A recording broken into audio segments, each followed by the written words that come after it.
మరిన్ని పురాణ కథల కోసం మా ఛానల్ని సబ్స్క్రైబ్ చేసుకోండి. అలానే లైక్ చేయండి, షేర్ చేయండి. వ్యాసాయ విష్ణురూపాయ వ్యాసరూపాయ విష్ణవే నమో వై బ్రహ్మనిధయే వాసిష్ఠాయ నమో నమః. కూజంతం రామ రామీతి మధురం మధురాక్షరం ఆరుహ్య కవితాశాఖాం వందే వాల్మీకికోకిలం. శృతిస్మృతిపురాణానాం ఆలయం కరుణాలయం నమామి భగవత్పాదశంకరం లోకశంకరం. వాగర్ధావివ సంపృక్తౌ వాగర్ధప్రతిపత్తయే జగతః పితరౌ వందే పార్వతీపరమేశ్వరౌ. సూక్తిం సమగ్రయతున స్వయమేవ లక్ష్మీః శ్రీరంగరాజమహిషీ మధురైకటాక్షైః. వైదగ్ధ్యవర్ణగుణగుంభనగౌరవైర్యాం కండూలకర్ణకుహరాः కవయోధయంతి. హైమోర్ధ్వపుండ్రమజహన్మకుటం సునాసం మందస్మితం మకరకుండలచారుగండం. బింబాధరం బహుళదీర్ఘకృపాకటాక్షం శ్రీవేంకటేశముఖమాత్మని సన్నిధత్తాం. విమలపటీ కమలకుటీ పుస్తకరుద్రాక్షశస్త్రహస్తపుటీ కామాక్షీ పక్ష్మలాక్షీ కలితవిపంచీ విభాసి వైరించీ. మనోజవం మరుతతుల్యవేగం జితేంద్రియం బుద్ధిమతాం వరిష్టం. వాతాత్మజం వనరయూధముఖ్యం శ్రీరామదూతం శిరసా నమామి. ఆపదామపహర్తారం దాతారం సర్వసంపదాం లోకాభిరామం శ్రీరామం భూయో భూయో నమామ్యహం. హరి ఓం. పరమేశ్వర స్వరూపమైన సభకి నమస్కారం. అరుణాచలము ఈ క్షేత్రంతో విశేషమైనటువంటి అనుబంధం ఏర్పడిపోయినటువంటి మహాపురుషులు, కారణజన్ములు, సద్గురువు భగవాన్ శ్రీ రమణ మహర్షి. రమణ మహర్షి యొక్క జీవితమే రమణతత్వము.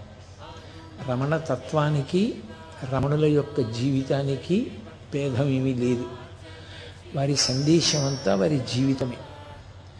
అటువంటి భగవాన్ రమణులు కారణజన్ములు. ఎందుకంటే కొన్ని కోట్ల కోట్ల కోట్ల మందిలో ఎవరో అటువంటి మహాపురుషులు ఒక్కరే జన్మిస్తారు. అటువంటి కారణజన్ములైనటువంటి వారు భగవాన్ రమణ మహర్షి. తిరుచుళి అని ఒక గ్రామం, దాన్ని సంస్కృతంలో త్రిశూలపురము అని దానికి పేరు. అది ఓంకార సంబంధమై ప్రణవ సంబంధమైనటువంటి ఊరు. ఆ తిరుచుళి అనేటటువంటి ఊర్లో ఒక గొప్ప శివాలయం, అతి ప్రాచీనమైనటువంటి శివాలయం. ఆ శివాలయానికి శైవ నాయనార్లు, శైవంలో ఉన్నటువంటి మహాభక్తులు 63 మందిని నాయనార్లని పిలుస్తారు.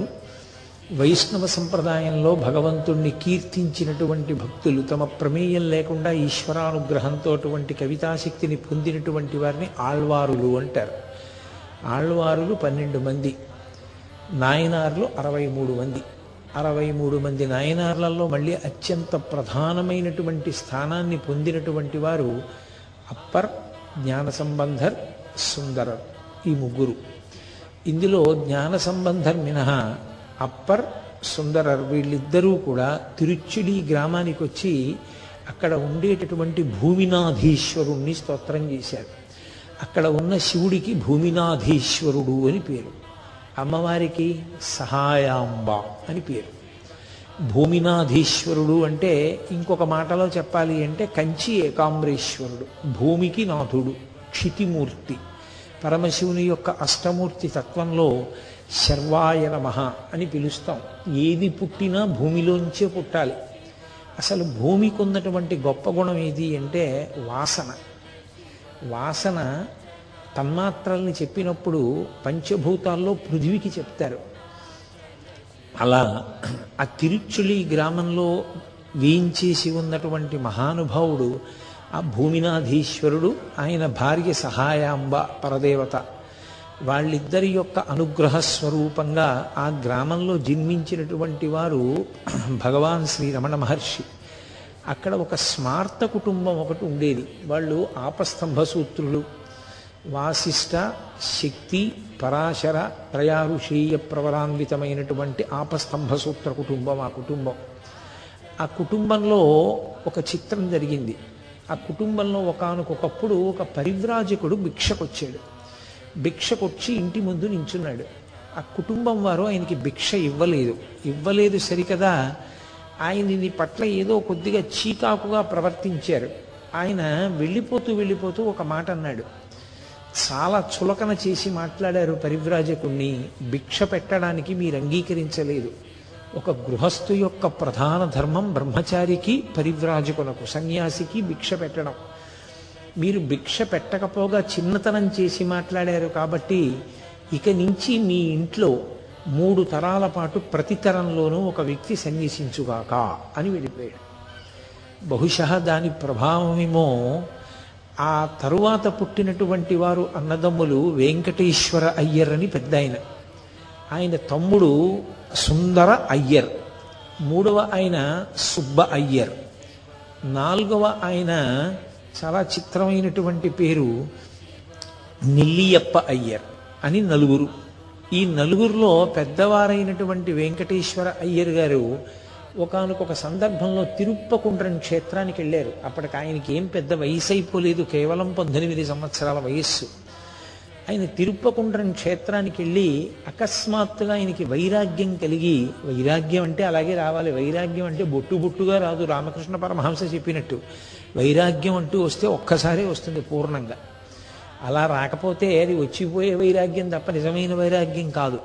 శ్మశాన వైరాగ్యం, ప్రసూతి వైరాగ్యం అంటారు, అటువంటి వైరాగ్యం ఆ వైరాగ్యం. కాబట్టి ఆయనకి అకస్మాత్తుగా తిరుప్పకుండ్రంలో వైరాగ్యం వచ్చి ఆయన సన్యాసం తీసుకున్నారు. సన్యాసం తీసుకుని ఆయన ఒక చిత్రమైన పని చేస్తుండేవారు. చిదంబర క్షేత్రానికి వెళ్ళిపోయి ఉండిపోయి చిదంబరం క్షేత్రంలో ఎవరు ప్రదక్షిణం చేశారో వాళ్ళ కాళ్ళకి గుండు ముళ్ళని గుచ్చుకుంటూ ఉంటాయి, బాగా పెద్ద పెద్ద ముళ్ళు ఆ రోజుల్లో. ఇప్పుడు మహానగరం కింద తయారైపోయింది చిదంబరం కూడా. ఆ గుండు ముళ్ళు కాళ్లలో గుచ్చుకున్న వాళ్ళందరికీ కూడా ముళ్ళు తీసి ఆ భక్తుల యొక్క పాదాలు తుడుస్తూ ఉండేవారు ఆయన సన్యసించి. ఆయన వెంకటేశ్వర అయ్యర్. ఇక 2వ వారు సుందర అయ్యర్. ఈ సుందర అయ్యర్ గారికి అలగమ్మ గారినిచ్చి వివాహం చేశారు. సుందర అంటే శివుడే, సుందరకాండ అని కదా మనకి. సుందరుడెవరు అంటే ఆత్మోపాసన చేసినవాడు. సుందర అన్న నామం పరమశివుడికి పర్యాయ పదం. అందుకే మధురైలో ఇప్పటికీ మీనాక్షి సుందరీశ్వరర్ అంటారు. సుందర శబ్దం శివపరం. సుందరుడు అంటే ఏమర్థమో అలగమ్మ అన్న అదే అర్థం. అలఘ అంటే సొగసు అని. సొగసు అంటే సౌందర్యం, సుందరంగా ఉండడమే. సుందరయ్యర్ అన్నా కూడా సుందరంగా ఉండడమే. కాబట్టి ఇద్దరి పేర్లలో ఉన్నది సుందరము, సొబగే. సుందరయ్యర్ గారికి ఓ లక్షణం, ఆయన చాలా చిన్న ఉద్యోగంతో జీవితాన్ని ప్రారంభం చేశారు. చిన్న ఉద్యోగంతో ప్రారంభం చేసినటువంటి వ్యక్తి అంచెలంచెల మీద ఎంత కష్టపడి జీవితంలో వృద్ధిలోకి వచ్చారంటే, ఆయన దస్తావేజులు రాసేవారు. రాస్తూ ఆ రోజుల్లో న్యాయ సంబంధమైనటువంటి వృత్తి విద్య ఉత్తీర్ణుడు కాకుండానే ఆయనకున్న అనుభవం రీత్యా ఆయనని న్యాయవాదిగా గుర్తిస్తూ పట్టా ఇచ్చేది ప్రభుత్వం. అటువంటి పట్టా పొందారు. చాలా పెద్ద గృహం ఒకటి కట్టారు. ఆయన తన స్వంత డబ్బుతో బ్రాహ్మణులందరికీ ఒక శ్మశాన వాటికని ఏర్పాటు చేశారు, స్థలాన్ని కొని. చాలా విశేషంగా తనకు వచ్చిన ద్రవ్యంలో చాలా భాగం సహాయాంబ అమ్మవారి యొక్క అనుగ్రహం కోసమని, ఆమె యొక్క కైంకర్యం కోసమని ఖర్చు పెడుతూ ఉండేవారు.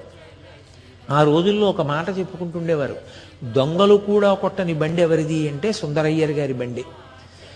బళ్ళు దోచుకుంటుండేవారు ఆ రోజుల్లో.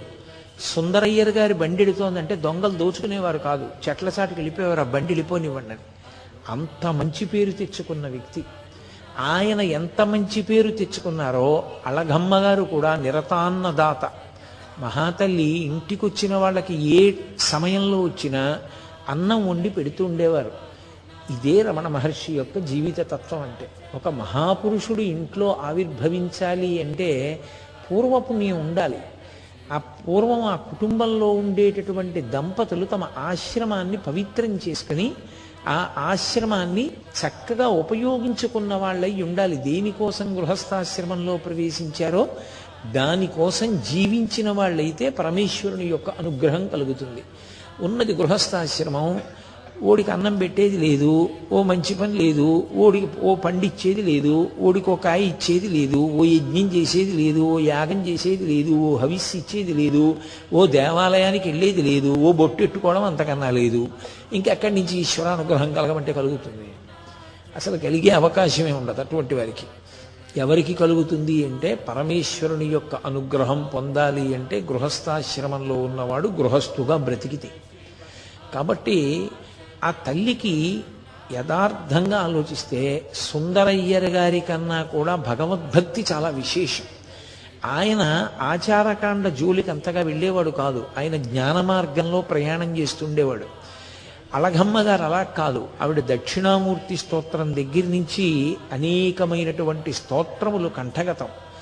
ఆవిడ వేదాంతం అంటే ఆవిడికి చాలా ప్రీతి. అసలు మీరు జాగ్రత్తగా గమనిస్తే మీకు ఒక చిత్రమైన విషయం బోధపడుతుంది. మహాత్ములు జన్మించినప్పుడు తండ్రి కన్నా కూడా చాలా చోట్ల ఆ పిల్లవాని యొక్క తల్లికి భగవద్భక్తి వేదాంతమునందు విశేషమైన అనురక్తి ఉన్న కుటుంబాల్లోనే మహాపురుషులు జన్మిస్తుంటారు. మీరు శంకరాచార్యుల వారి దగ్గర నుంచి పరిశీలించండి, మీకు ఎప్పుడు చూసినా ఈ గుణం కనపడుతుంది. తల్లి యందు ఆ లక్షణం ఎక్కడ బాగా ప్రకాశిస్తుందో అక్కడే అటువంటి మహాపురుష జననం జరిగేటటువంటి అవకాశం కూడా ఉంటుంది. ఆ ఊళ్ళో ఎవరైనా ఏదైనా వేదాంత సంబంధమైన పాటలు పద్యాలు నేర్చుకోవాలంటే అళగమ్మ గారిని ఆశ్రయించేవారు. ఈ సుందరయ్యర్ గారికి ఒక చెల్లెలు ఉండేది, ఆమె పేరు లక్ష్మి. ఆ లక్ష్మి అనేటటువంటి ఆవిడంటే సుందరయ్యర్ గారికి చాలా ప్రీతి. కానీ ఆమె పెళ్ళైపోయిన తర్వాత ఒక కొడుకుని కంది. ఆ కొడుకు పేరు రామస్వామి. ఆ కొడుకుని కని ఆమె శరీరాన్ని విడిచిపెట్టేసింది. అందుకని సుందరయ్యర్ గారికి కోరిక, అరే నాకు కూతురు పుట్టుంటే ఆ పిల్లవాడికి ఇచ్చి చేతును కదా, ఎంత సంతోషంగా ఉండేది అని ఆయన అనుకుంటూ ఉండేవారు. కానీ పాపం ఎప్పుడూ కూడా ఆ పిల్లవాడు పుట్టి పెద్దవాడు అవుతున్నాడు, కానీ ఈయన కడుపున కూతురు పుట్టలేదు. ముందు పిల్లవాడు పుట్టేశాడంటే ఆ చెల్లెలి కొడుకు పుట్టేశాడు, ఈయనకి కూతురు పుట్టట్లేదు. మొట్టమొదట ఓ కూతురు పుట్టింది, ఆయన సంతోషించారు. కానీ ఆమె ఎక్కువ కాలం ఉండలేదు, శరీరం వదిలేసింది ఆ పిల్ల. ఆ తర్వాత ఒక కొడుకు పుట్టాడు, ఆయనకి నాగస్వామి అని పేరు పెట్టుకున్నారు. ఎవరు? సుందరయ్యర్ గారు. మీరు పేర్లు మర్చిపోతూ ఉండకూడదు. సుందరయ్యర్ గారు తన పెద్ద కొడుక్కి నాగస్వామి అని పేరు పెట్టుకున్నారు. రెండవసారి గర్భం ధరించింది అళగమ్మ గారు. ఈసారైనా ఆడపిల్ల పుడుతుందేమో, ఆడపిల్ల పుడితే ఆ ఆడపిల్లని తన మేనకోడలు తన చెల్లెలు కూతురికి ఇచ్చి, తన చెల్లెలు కొడుక్కిచ్చి రామస్వామికి ఇచ్చి వివాహం చెయ్యాలి అని ఆయన కోరిక. అళగమ్మ గారు పురిటి నిప్పులు పడుతోంది.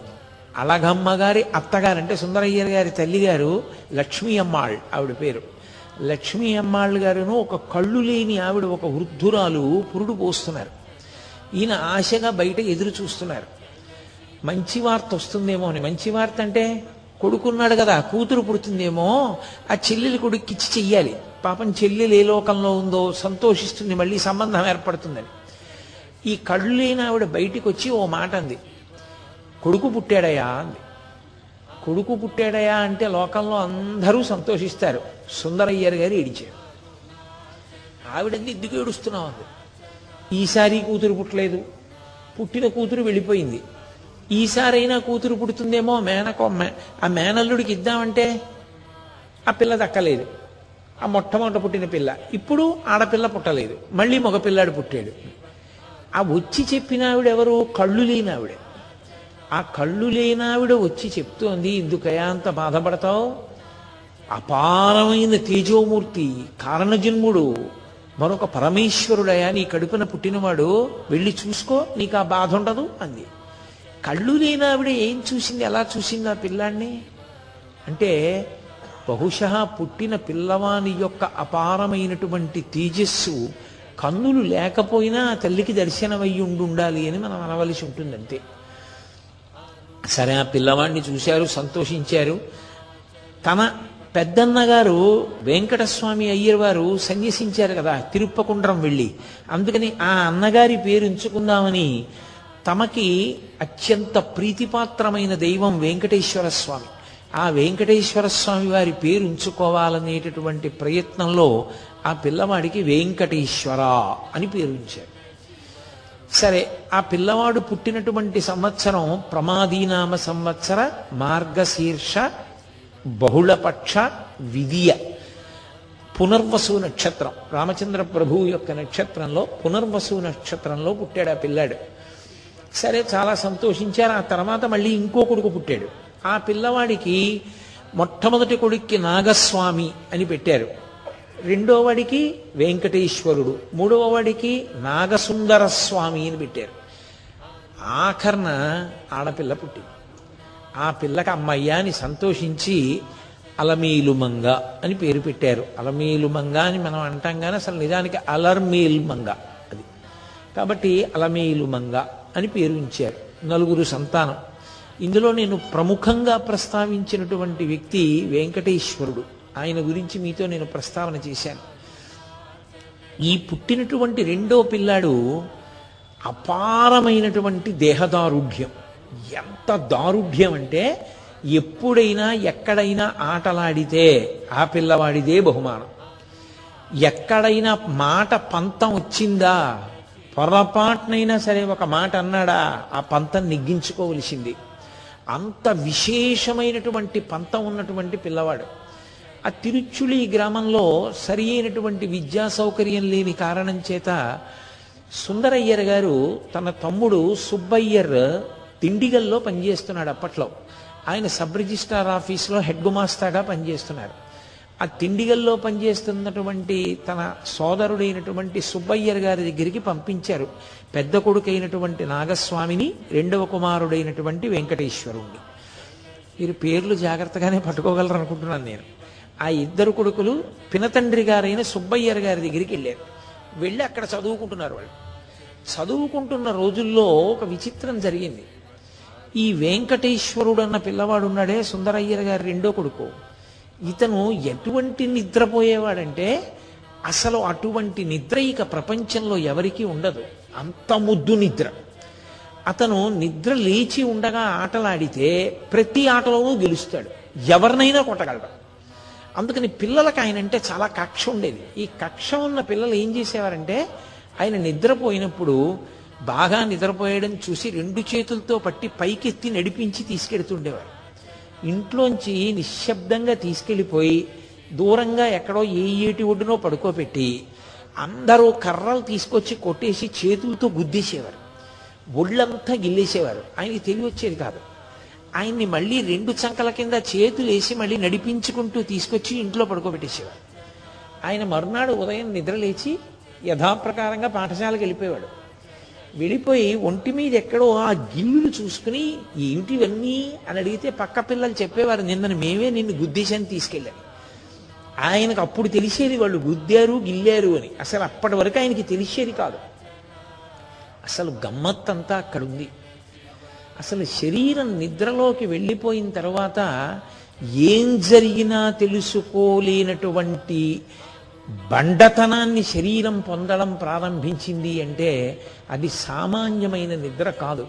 ఆ పిల్లవాడికి తన ప్రమేయం లేకుండా తనకి తెలియకుండానే సమాధి స్థితిలోకి వెళ్ళేటటువంటి లక్షణం. ఆ సమాధి స్థితిలో ఉండగా శరీరం ఎంత బడలిపోయినా, అసలు శరీరం ఏమైపోయినా దాంతో సంబంధం లేకుండా ఉండగలిగినటువంటి స్థితి బాల్యంలోనే పొటమరించాయి. ఇప్పుడు నాకు చెప్పండి రమణతత్వం ఏమిటో. రమణ మహర్షి యొక్క తత్వం ఏమి అని నన్ను అడిగారనుకోండి, నేనేం చెప్పవలసి ఉంటుందంటే కొన్ని కోట్ల జన్మల పాటు సాధన చేసి చేసి చేసి చేసి చేసి చేసి శరీరం విడిచిపెట్టేసినటువంటి వ్యక్తికి పరమేశ్వరుడు ఇది చిట్ట చివరి జన్మ, నువ్వు ప్రారంధం అనుభవించడానికి ఆఖరిసారి వెడుతున్నావు అని నిర్ణయం చేసి పంపినప్పుడు ఆయన భవిష్యత్ జీవితాన్ని దృష్టిలో పెట్టుకుని ఆయనకు ఒక అపూర్వమైన శక్తిని కల్పించి పంపాడు. ఇది మీకు ప్రారంభంలో వినడానికి చాలా విచిత్రమైన విషయంలా అనిపిస్తుంది. అదేమిటి అంత కొట్టినా తెలివి రాకపోవడం ఏమిటి అని. ఎంత తెలివిరాని స్థితిలో ఉండేవారంటే ఆ సుబ్బయ్యర్ గారికి ఒక కొడుకు ఉండేవాడు, అతని పేరు శ్రీనివాస అయ్యర్. ఆ శ్రీనివాస అయ్యర్ పుట్టినరోజు జరిగింది ఒకప్పుడు. అన్నగారి కొడుకులు కదూ నాగస్వామిని ఈ వెంకటేశ్వరుడును, వీళ్లతో సమానంగా పెంచేది మహాతల్లి శేషయ్యర్ గారి భార్య. కన్న కొడుకు పుట్టినరోజు వచ్చింది. వాళ్ళు ఇతను తొందరగా పడుకునేవాడు వెంకటేశ్వరుడు. వాళ్ళు అన్నారు, మేము చీకటి పడిందిరా, దేవాలయానికి వెడతాం, వెళ్ళి దేవాలయంలో దర్శనం చేసుకుని భగవతికి నమస్కారం చేసుకుని వస్తాం, నువ్వు ఇంట్లో పడుకో, మేము వచ్చి తలుపు కొట్టాక తలుపు తీయన్నారు. అలాగేనన్నాడు. వాళ్ళు వెళ్ళిపోయారు గుడికి. ఈయన తలుపులన్నీ వేసేసుకుని పడుకుని నిద్రపోయాడు. ఎంతసేపు ఉంటారండి గుడికి వెళ్ళిన వాళ్ళు? ఒక గంటో గంటన్నరో గడిపారు, వచ్చేసారు. వచ్చి తలుపులు కొట్టారు, తీయలేదు. గోడలు ఎక్కారు, కిటికీలు కొట్టారు, పెద్ద పెద్ద దొంగలు తీసుకొచ్చారు, దొంగలతో తలుపులు కొట్టారు. వీధిలో వాళ్ళందరూ వచ్చేసారు, ఊళ్ళో వాళ్ళందరూ వచ్చేసారు, పెద్ద పెద్ద కేకలేశారు, డప్పులు కొట్టారు, అరుపులు అరిచారు, లేవలేదు. ఆఖరికి ఒక వ్యక్తి ఇంటి గోడ దూకి లోపలికి వెళ్ళాడు. లోపలికెళ్ళి ఈ పిల్లవాడు పడుకుని నిద్రపోతున్నటువంటి గది తలుపు తీయాలి, తాళం వేసుకున్నాడు, బయట వేసి పడుకున్నాడు. ఈ తాళం తీయడానికి లేస్తే కదూ ఎంత అరిచినా, ఆ తలుపు సందులోంచి కర్ర పెట్టి కొట్టినా లేవట్లేదు. చాలామంది అనుకున్నారు ఆ ఊళ్ళో వాళ్ళు, ఆ పిల్లాడికి ఏదో జరగరాని ప్రమాదం ఏదో జరిగిపోయింది అనుకున్నారు. మారు తాళం చెవులు తీసుకొచ్చారు. మొత్తం మీద ఏదో ఒక తాళం చెవికి ఆ తాళం ఊడింది. లోపలికి వెళ్ళారు. ఈ పిల్లవాడు శుభ్రంగా ఊపిరి తీస్తున్నాడు, పడుకున్నాడు. ఏమిటి వీడు లేవడు, దొంగ నిద్రేమోనని అందరూ కలిసి కొట్టేశారు. అందరూ కలిపి గిల్లేశారు, రక్కేశారు, ఎత్తి పడేశారు. వాడు నిద్ర లేవలేదు. వాడు ఎప్పుడో తనంత తాను తెలివి వచ్చింది ఆ పిల్లాడికి. వచ్చి వాడు అన్నాడు, కొన్ని గంటలు అయిపోయిన తర్వాత, ఎందుకున్నారు మీ అందరూ నా చుట్టూ అని అడిగాడు. ఎందుకున్నారు ఏమిట్రా, నువ్వు నిద్రపోయావా, అసలు ఏమైపోయావురా, ఇది ఎక్కడ ప్రారంధం రా, ఇంతమంది వచ్చి గోడ దూకి దొంగతాళంతో తలుపు తీసి మారుతాళంతో లోపలికొచ్చి కొట్టి గిల్లి రక్కి చేసినా నిద్ర లేవా, ఏమిట్రా నీకు నిద్ర అని అడిగారు. ఆయన అన్నాడు, నాకు అలాగే నిద్ర పట్టేస్తుంది, నాకు తెలియదు, పడుకుంటే అలాగే నిద్ర పడుతుంది అన్నాడు. అంటే నిద్రలో నడిచే అలవాటు కాదు, ఆయన నిద్రలో తీసుకెళ్ళి కొట్టేస్తుండేవారు స్నేహితులు, అంత నిద్రపోయేవాడు. అది సామాన్యంగా ఎవరికీ లోకంలో అలా నిద్ర పడుతుంది అని చెప్పడం సాధ్యమయ్యే విషయం కాదు. ఆయన శరీరం సమాధిలోకి వెళ్ళిపోయినప్పుడు ఆ శరీరానికి ఏమైపోయినా సరే తెలియని తత్వం ప్రారంభమునందే అంకురించింది. అసలు ఆ స్థితికి వెళ్ళడం మాట దేవుడెరుగు. ధ్యానం చేసుకునేటప్పుడు మీ పంచేంద్రియములు మనస్సు కలిపి మీరు దేన్ని ధ్యానం చేస్తున్నారో దాని మీద కొద్దిసేపు నిలబెట్టడం సాధ్యం కాదు. కొద్దిసేపు అంటే నిమిషాలు అనుకోకండి, కొన్ని సెకండ్లు నిలబెట్టడం సాధ్యం కాదు. ఏదో భగవంతుని యొక్క పాదముల వంక చూసి ఆయన పాదముల మీద దృష్టి నిలబెట్టి ధ్యానం చేద్దామంటే 2-3 క్షణాల్లో మనసు వెంటనే జారిపోయి ఇంకొక వైపుకి వెళ్ళిపోతుంది. ధ్యానంలోనే నిలబడనటువంటి మనస్సు ఆత్మయందు లయం అయిపోయి అసలు మనసు ఇంద్రియములు పనిచేయడం పూర్తిగా ఆగిపోతే అంత గాఢమైనటువంటి సుషుప్తి సమానమైన స్థితికి వెడితే సమాధి. అంత గొప్ప స్థితికి ఎంత సాధన చేస్తే వెళ్ళగలరు. ఏ సాధనా బలం లేకుండా పిల్లవాడు కనీసం అతనికి అది సమాధి అని తెలియదు, అది సుషుప్తి అని తెలియదు. అతను ఏ వేదాంత శాస్త్రం చదువుకోలేదు, అతను ఏ గురువు గారికి శుశ్రూష చేయలేదు, అతను ఏమీ తెలుసుకోలేదు. తెలుసుకోకుండా అతనికి సంభవమైంది. అప్పుడు ఏమని చెప్పవలసి ఉంటుంది? అకస్మాత్తుగా కోట్ల మందిలో ఒకరికి వచ్చే జబ్బు కాదది, అది ఈశ్వరుని యొక్క కృప. ఆయనకి సంచితం పూర్తయిపోయింది. ఇన్ని కోట్ల జన్మలలో ఆయన చేసిన సాధనం అది చివరి జన్మలో పండాలి.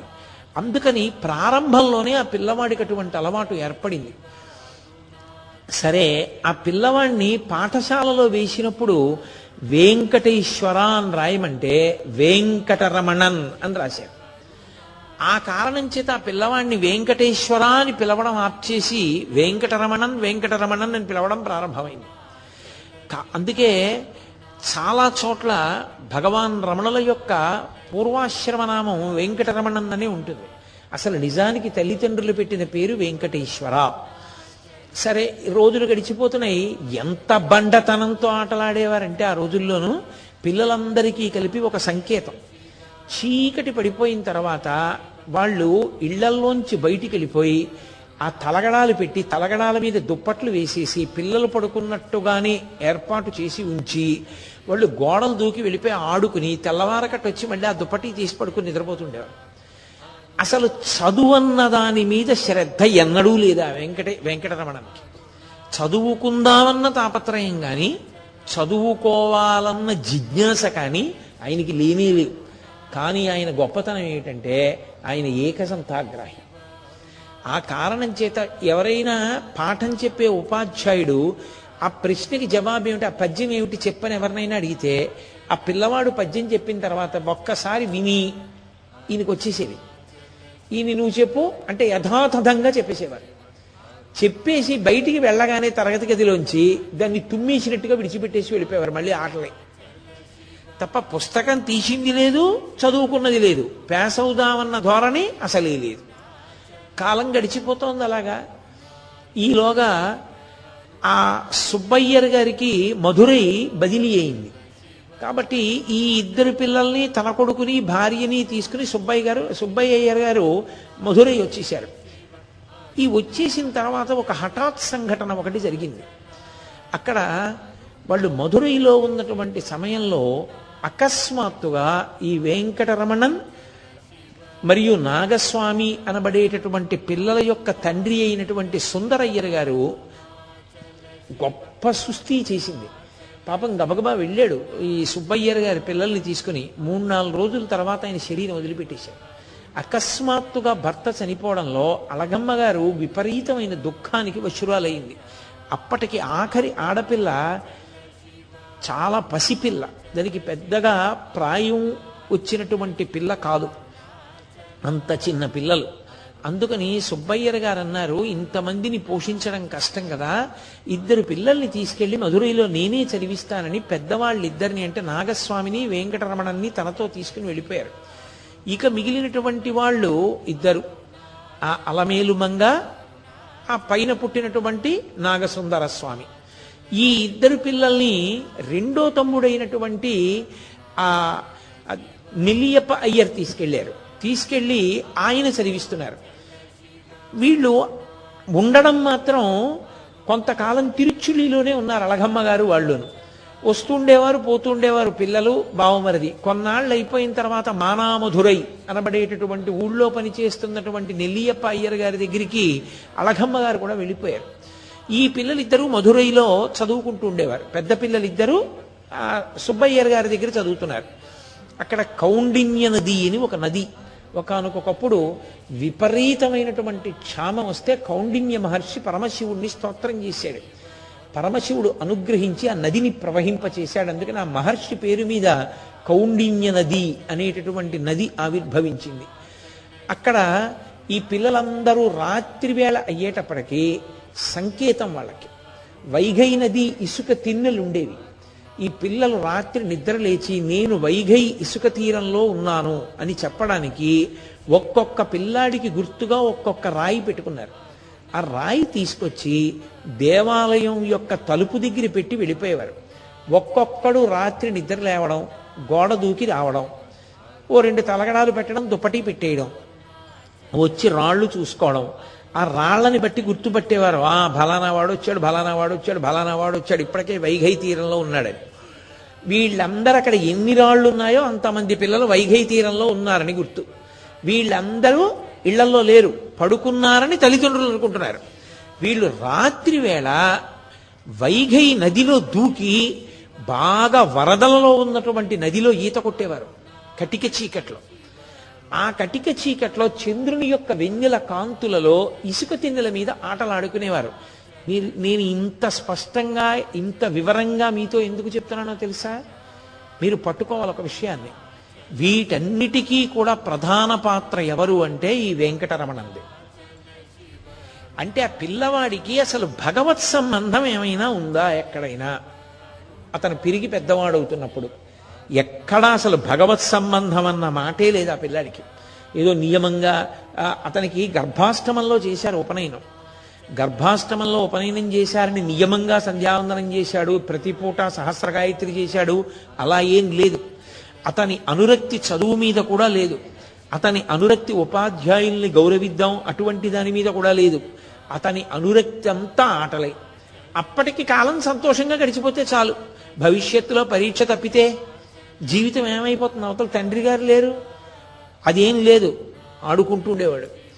ఇంత కర్తవ్యతానిష్ట లేనటువంటి వ్యక్తి యావత్ ప్రపంచం విస్తుపోయేటటువంటి ఒక మహాయోగి అవుతాడని ఎవరైనా అనుకోగలరా?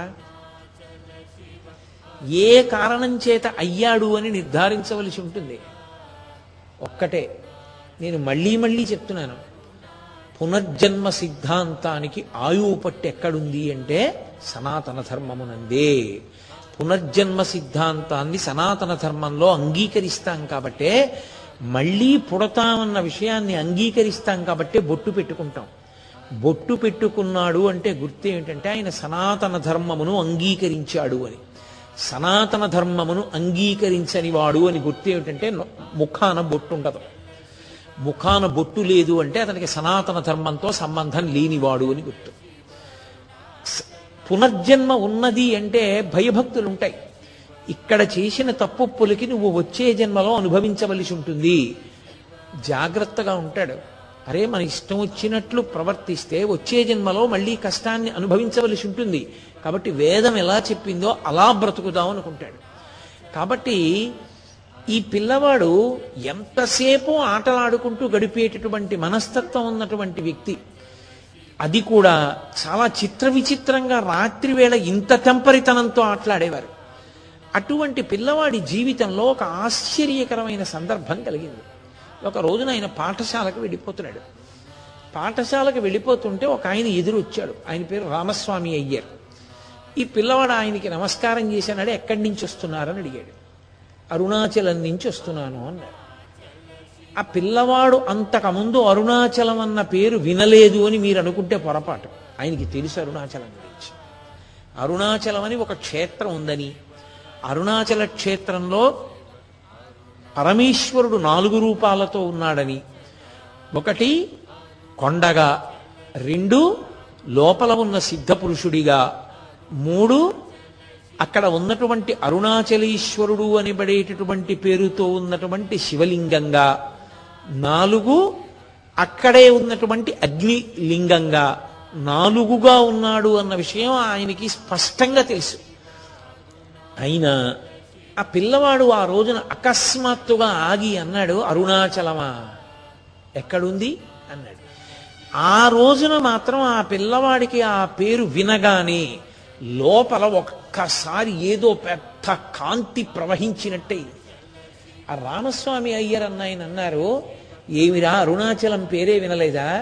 తిరువణ్ణామలైరా, తిరువణ్ణామలైకే అరుణాచలం అని పేరు. ఎందుచేత అంటే ద్రవిడ దేశంలో మీరు సంస్కృత నామాన్ని ప్రయోగిస్తే చాలా చోట్ల గుర్తుపట్టరు. మీరు ఇప్పటికీ శ్రీరంగం వెళ్ళి జంబుకేశ్వరం ఎక్కడండి అని అడిగారు అనుకోండి, జంబుకేశ్వరం ఏమిటని అడుగుతారు. అదే మీరు తిరువాణక్కోయిల్ ఎక్కడ అని అడగండి, వాళ్ళు వెంటనే చెప్తారు ఇక్కడే ఆటోలో వెళ్ళిపోవచ్చు అని చెప్తారు. అందుకని ఆయన అన్నాడు, అరుణాచలమా అది తిరువణ్ణామలైరా, తిరువణ్ణామలై తెలీదు అన్నాడు. అంతే, ఏం జరిగిందో తెలియదు. ఆయన ఆ మాట విన్నాడంతే. ఆ పిల్లాడు అరుణాచలం ఈ మాట విన్నాడు అంతే. ఆనాటి నుండి పిల్లవాడు స్తబ్దుగా అయిపోయాడు. ఉత్సాహంగా పరుగులు తీయడం, పిల్లలతో ఆటలాడడం, పిల్లలతో దెబ్బలాడడం ఇవేం లేవు. చేస్తున్నాడు. ఇంతకు ముందు ఏం చేశాడో అవే చేస్తున్నాడు. తల్లికి వంటలో, పిన్నమ్మకి వంటలో సాయం చేసేవాడు. ఇప్పుడు సాయం చేస్తున్నాడు. కూరలు తరిగి పెడతాడు. పూర్వం అన్నం పెడితే రుచుల కోసం పెద్ద గొడవ చేసేవాడు. ఇప్పుడు ఏం పెడితే అది తిని వెళ్ళిపోతాడు. ఏమిటి ఇంత విచిత్రంగా మార్పు వచ్చింది అనుకున్నాడు. ఒకరోజు అందరూ తమ తమ పనుల మీద బయటికి వెళ్ళారు. ఈ పిల్లవాడు ఒక్కడు మేడ మీద గదిలో కూర్చునున్నాడు. ఇప్పటికీ రమణాశ్రమం వాళ్ళ యొక్క ఆధీనంలో ఉంది. నాకు జీవితంలో ఒక పెద్ద కోరిక, నేను మా మోహన్ రావు గారితో అన్నాను కూడా ఒకసారి, నాకు రమణులు ఎక్కడ పుట్టారో అక్కడి నుంచి అరుణాచలం వెళ్ళేంత వరకు మధ్యలో ఎన్ని మలుపులు తిరిగిందో ఆయన జీవితం, ఆ ప్రదేశాలన్నిటినీ చూస్తూ వెళ్ళాలని, అలాగే ఆయన అక్కడ ఎక్కడెక్కడ కూర్చుని తపస్సు చేశారో ఆ ప్రదేశాలన్నింటినీ కూడా చూడాలి అని నాకు కోరిక జీవితంలో. సరే, ఏదో నా స్వగతంగా ఆ మాట మనవి చేశాను మీతోటి. ఆ పిల్లవాడు ఆ మధురైలో ఆ ఇంట్లో మేడ మీద గదిలో కూర్చున్నాడు. ఇప్పుడు అది రమణాశ్రమం వాళ్ళ ఆధీనంలో ఉంది. కూర్చుని ఉండగా అందరూ ఇంట్లో బయటికి వెళ్ళారు ఏదో పని మీద. అకస్మాత్తుగా పిల్లవాడికి నేను చనిపోతున్నాను అనిపించింది. అతను వెంటనే డాక్టర్ని పిలవండని కానీ భయపడి ఎవరినైనా కేకేయడం కానీ లేచి నిలబడే ప్రయత్నం కానీ చేయలేదు. చచ్చిపోవడం అంటే ఏంటి, అసలు ఏం జరుగుతుంది చూడాలనుకున్నాడు. చూడాలనుకుని పరిశీలనం మొదలుపెట్టాడు. ఎవరు పరిశీలిస్తారు? ఈ కంట్లో కుంకుడు పులుసు పడింది, ఈ కన్ను చూడలేకపోతోందని చూస్తున్నది మీకు కనపడుతుందా? రే, ఈ కంట్లో పులుసు పడిందిరా, ఈ కన్ను చూడలేకపోతోంది, కాసేపు ఇది ఇలా మూసుంచు, ఈ కన్నుతో చూడు అని లోపల నుంచి మీకు చెప్తున్నది మీకు కనపడుతుందా? అది చూస్తోంది. రమణుల విషయంలో కూడా ఏమిటి శరీరం చచ్చిపోవడం అంటే అసలు, కానీ చచ్చిపోని ఏమవుతుందో చూద్దాం, అసలు చావు అంటే ఏమిటో చూద్దామని కాళ్ళు చాపుకుని గోడ కానుకుని కూర్చున్నారు ఆయన. చచ్చిపోయేటటువంటి వ్యక్తికి ఎలా జరుగుతుందో అలాగే పెదవులు మూసుకుపోయి పళ్ళు బిగుసుకుపోయి రక్త ప్రసారం ఆగిపోయింది, గుండె కొట్టుకోవడం నిలబడిపోయింది, శరీరం కాష్టంలా బిగుసుకుంది, అహంస్ఫురణము మాత్రం ఆగలేదు. నేను నేను అన్న భావన మాత్రం అలా ఉండిపోయింది.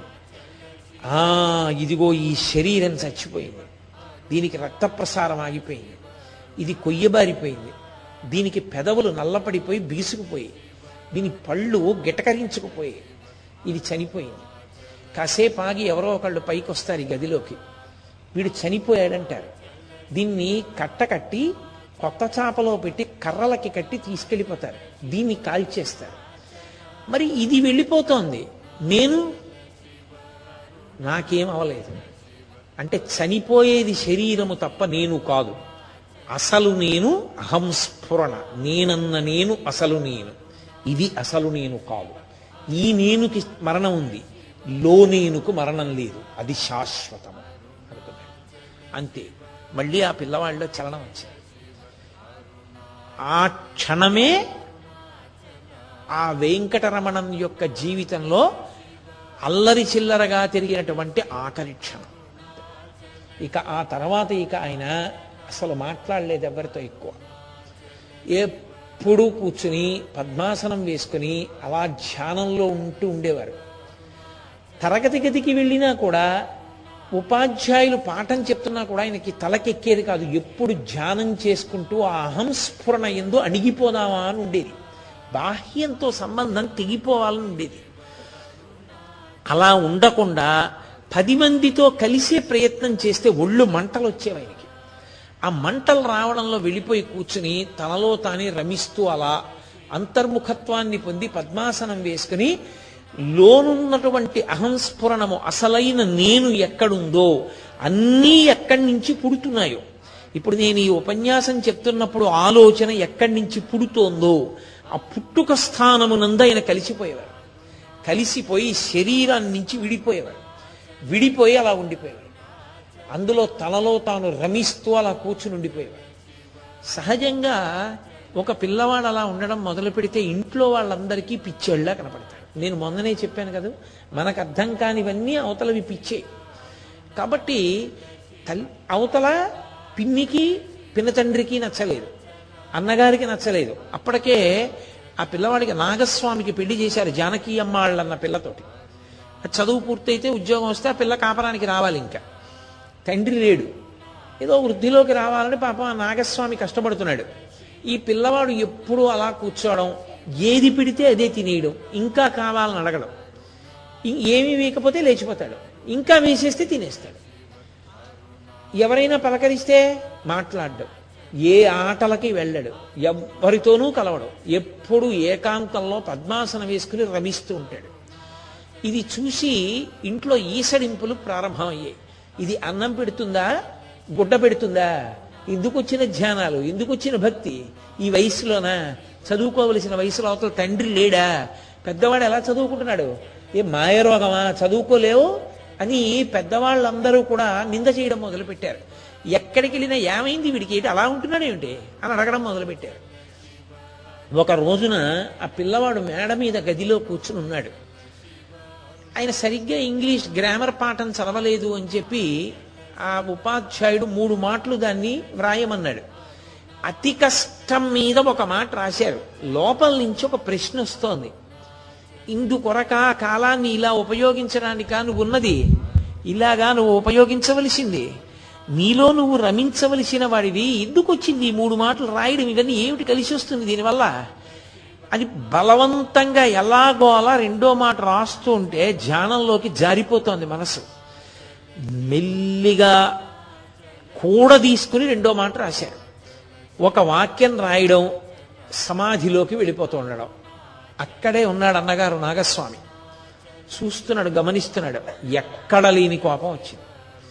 ఏమిరా, నీలాంటి వాళ్ళకి ఇల్లు ఎందుకురా? నీలాంటి వాళ్ళకి ఇల్లు అక్కర్లేదు. నువ్వు ఏం చేద్దాం అనుకుంటున్నావో అదే చేస్తే పోలా? దానికి తగిన ప్రదేశానికి పోతే పోలా? ఎందుకురా నీకు ఇల్లు అన్నాడు ఆయన.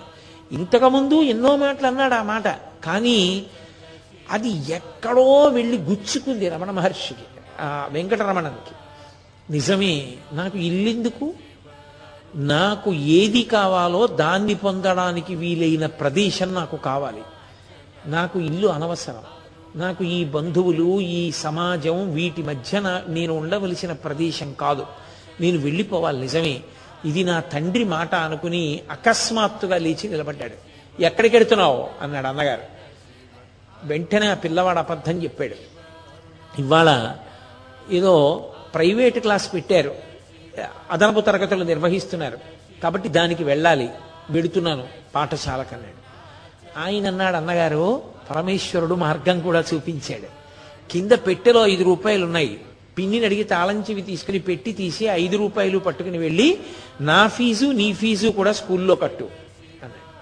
అలాగే అని గబగబా కిందకు వచ్చాడు. స్కూల్కి వెడుతున్నానన్నాడు. పిన్ని గారు గబగబా అన్నం పెట్టింది. ఆ పిన్ని గారు పెట్టిన అన్నమే ఆయన ఇంట్లో తిన్న ఆఖరి అన్నం. ఏం పెట్టిందో గబగబగబగబ తినేశారు. ఒక్కసారి ఆ ఇంటి వంక కూడా వెళ్ళిపోతున్నాను కదా అని విడిచిపెట్టి వెళ్ళిపోయేవాడు ఒకసారి ఆపేక్షతో చూస్తాడు. కనీసం ఒక్కసారి ఆ ఇంటి వంక ఆపేక్షగా కూడా చూడలేదు. పెట్టి తీశారు. 5 రూపాయలు ఉన్నాయి. 2 రూపాయలు విడిచిపెట్టేశారు. 3 రూపాయలు తీసుకుని జేబులో పెట్టుకున్నారు. ఒక కాగితం ఒకటి తీసుకుని ఉత్తరం రాశారు. ఏమని రాశారంటే, నా తండ్రి పిలుపు నాకు అందింది. నా తండ్రిని వెతుక్కుంటూ ఇది బయలుదేరుతోంది. ఇది అంటే ఇది తాను వేరుగా చూడడం ప్రారంభమైపోయింది. నేను కాదు, నేను వేరు. ఇది నా చేత ధరింపబడిన శరీరం. ఇది బయలుదేరుతోంది. దీనికోసం ఎవ్వరూ శ్రమపడి వెతకవలసిన అవసరం లేదు. దానికోసం ఎవ్వరూ కూడా ఏ విధమైనటువంటి శ్రమకి లోను కావద్దు. నీ కాలేజీ ఫీజు చెల్లింపబడలేదు. 3 రూపాయలు మాత్రం నేను ఇవి తీసుకుంది అని రాసి సంతకం పెట్టలేదు. సుక్కలు పెట్టి వదిలిపెట్టేశాడు. అంటే ఎవరు సంతకం పెట్టాలి? ఎవరు అంటే అప్పటికే ఆయనకు ఒక స్థూల శరీరంతో అనుబంధం అన్నది తగ్గిపోతుంది. ఇంకా ఒక పేరు, ఒక దేశం, వాటికి పరిమితితో ఉన్నవాణ్ణి అన్న భావన పోయింది. అంతటా పరివ్యాప్తమైనటువంటి ఆత్మస్వరూపాన్ని నేను అన్న భావనకు వచ్చేసారు ఆయన. ఆ అనుభవం ఎప్పుడైతే మేడ మీద గదిలో జరిగిందో అప్పటికే ఆయన స్థితి ఏ పారమార్థిక లక్ష్యాన్ని చేరుకోవాలని సాధకులు ప్రయత్నం చేస్తారో అది అకస్మాత్తుగా ఆయనకు అలవాటు పడింది. అంతే. ఆ 3 రూపాయలు పట్టుకుని తిన్నగా నడుచుకుంటూ వెళ్ళిపోయారు. ఒకసారి అట్లాస్ తీసి చూశారు, ఎలా వెళ్ళాలి తిరువణ్ణామలై అని. అట్లాస్ వంక చూస్తే ఆయనకి విల్లుపురం జంక్షన్ వరకు రైలు వెడుతుంది అని కనపడింది. తిరువణ్ణామలైకి రైలు వెడుతుంది. కాట్పాడి నుంచి కొత్తగా రైళ్లు వేశారు అప్పుడు కాట్పాడి మీదుగా. కానీ అప్పటికి ఇంకా రైల్వే టైం టేబుల్లోకి అట్లాస్లోకి చేరలేదు ఆ లైన్. అందుకని ఆయనకి తెలియదు ట్రైన్ వెడుతుందన్న విషయం. తెలియక నేను విల్లుపురం జంక్షన్ వరకు వెళ్ళాలనుకుని రైల్వే స్టేషన్కి వెళ్ళిపోయారు. ఆయన వెళ్ళేసరికి ప్రతిరోజు తొందరగా వచ్చే రైలు ఆ రోజు ఆలస్యంగా వచ్చింది. ఆ రోజు రైలు కానీ ఆలస్యంగా వచ్చి ఉండకపోతే తన ఇంట్లో వాళ్ళు తన్ని పట్టేసుకుని ఉండేవారు. ఆలస్యంగా రైలు వచ్చింది, విల్లుపురంకి టికెట్ కావాలి అని అడిగారు. అదొక్కటే మాట. టికెట్ ఇచ్చాడు. ఆ మిగిలిన డబ్బులు తీసి జేబులో వేసుకున్నారు. రైలు ఎక్కి కూర్చుని పద్మాసనం వేసుకున్నారు. రైలు బయలుదేరింది. వైఘై నది కనపడుతోంది. ఆ తరువాత ఆయన పెరియ పురాణం పుస్తకం చదివి ఎప్పుడూ మధురై దేవాలయంలోకి వెళ్ళి కూర్చుంటుండేవారు. ఆటలన్నీ మానేసి ఎప్పుడు నాయనార్ల వంక చూస్తూ ఉండేవారు. ఎప్పుడు నన్ను నాయనార్లలా తయారు చేస్తామని ఏడుస్తూ ఉండేవారు, కళ్ళ నీరు కారుస్తూ. దేవాలయం వంక చూడలేదు, ఊరి వంక చూడలేదు, తను ఆడుకున్న ఆట స్థలాల వంక చూడలేదు, వైఘై నది వంక చూడలేదు. రైలు ఎక్కుతూనే పద్మాసనం వేసుకుని ధ్యానంలోకి వెళ్ళిపోయి సమాధి స్థితిలోకి వెళ్ళిపోయి కూర్చున్నారు. అదే పెట్టెలోకి ఒక మౌల్వి కూడా ఎక్కాడు. ఆయన భగవత్ సంబంధమైనటువంటి విషయాల్ని ఆ రైలు పెట్టెలో ఉన్నటువంటి వాళ్ళందరికీ వర్ణించి చెప్తున్నాడు. అందరూ ఎంతో కుతూహలంగా ఇన్ని ప్రశ్నలు వేస్తూ వింటున్నారు. ఈ పిల్లవాడొక్కడిలోనే ఏ ప్రతిస్పందన లేదు. రైల్వే స్టేషన్లు వస్తున్నాయి, అమ్మే తినుబండారాలు అమ్ముతున్నారు, తినేవాళ్ళు తింటున్నారు, అరిచేవాళ్ళు అరుస్తున్నారు, దిగేవాళ్ళు దిగుతున్నారు, ఎక్కేవాళ్ళు ఎక్కుతున్నారు, తగిలేవాళ్ళు తగులుతున్నారు. కానీ ఆ పిల్లవాడు మాత్రం పద్మాసనం వేసుకుని కూర్చున్నవాడు కూర్చున్నట్టే సమాధి స్థితిలోకి జారిపోయి ఉన్నాడు. చాలాసేపు అయిపోయింది. బహిర్ముఖుడు కాడు. చూసి చూసి చూసి చూసి ఆ మౌల్వి అన్నాడు, ఇంతమంది నాట్లో మాట్లాడుతున్నారు, ఈ పిల్లవాడు ఒక్కడే మాట్లాడటం లేదు. ఈ పిల్లవాడు సమాధిలో ఉన్నాడని తట్టి లేపాడు. ఆయన బహిర్ముఖులయ్యారు. ఎక్కడికి వెడుతున్నావు అని అడిగారు. విల్లుపురం జంక్షన్కి అన్నారు. ఎందుకు అన్నారు. తిరువణ్ణామలై వెళ్ళడానికి అన్నారు. అంటే ఆ మౌల్వి పరమేశ్వర స్వరూపం. ఆయన అన్నాడు, అయ్య పిచ్చివాడా, తిరువణ్ణామలై వెళ్ళడానికి విల్లుపురం జంక్షన్ దిగడం ఎందుకయా? నేను తిరుక్కోయిలూరు వరకు వెడుతున్నాను, ఆ తర్వాత స్టేషనే తిరువణ్ణామలై. నువ్వు తిరుక్కోయిలూరుకి టికెట్ తీసుకోవలసింది, నువ్వు మళ్ళీ ఎందుకు విల్లుపురం వరకు తీసుకున్నావు అన్నారు. నాకు తెలియదు ఈ విషయం అన్నారంతే. అందరూ రైలు ఎక్కిన దగ్గర నుంచి అన్ని తింటున్నారు.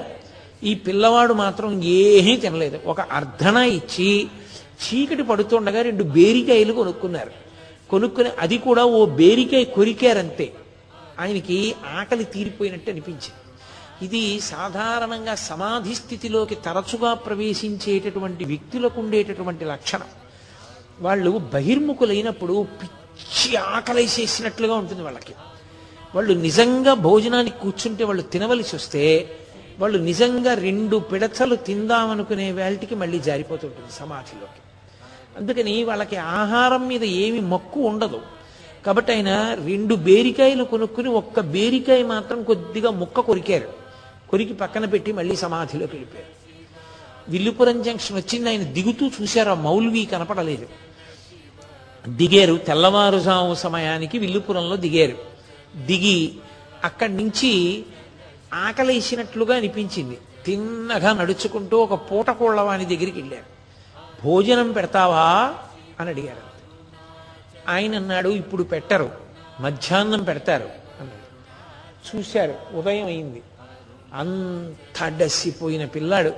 ఎప్పుడో ఇంటి దగ్గర మధురైలో బయలుదేరినప్పుడు పినతల్లి పెట్టినటువంటి అన్నం మధ్యలో తిన్న ఒక్క బేరికాయ ముక్క, అది కూడా. సరే మధ్యాహ్నం కదా భోజనం పెడతారు అన్నారు. మళ్ళీ పద్మాసనం వేసుకుని సమాధిలోకి వెళ్ళిపోయారు. పొద్దున్న 6 గంటల సమయంలో సమాధిలోకి వెళ్ళిపోయిన వ్యక్తిని ఆ పూటకోళ్ళవాడు అలా చూస్తూనే ఉన్నాడు. పూటకోళ్ళవాడంటే ఒక హోటల్ అనుకోండి. చూస్తూనే ఉన్నాడు, ఏంటి ఈ పిల్లవాడని.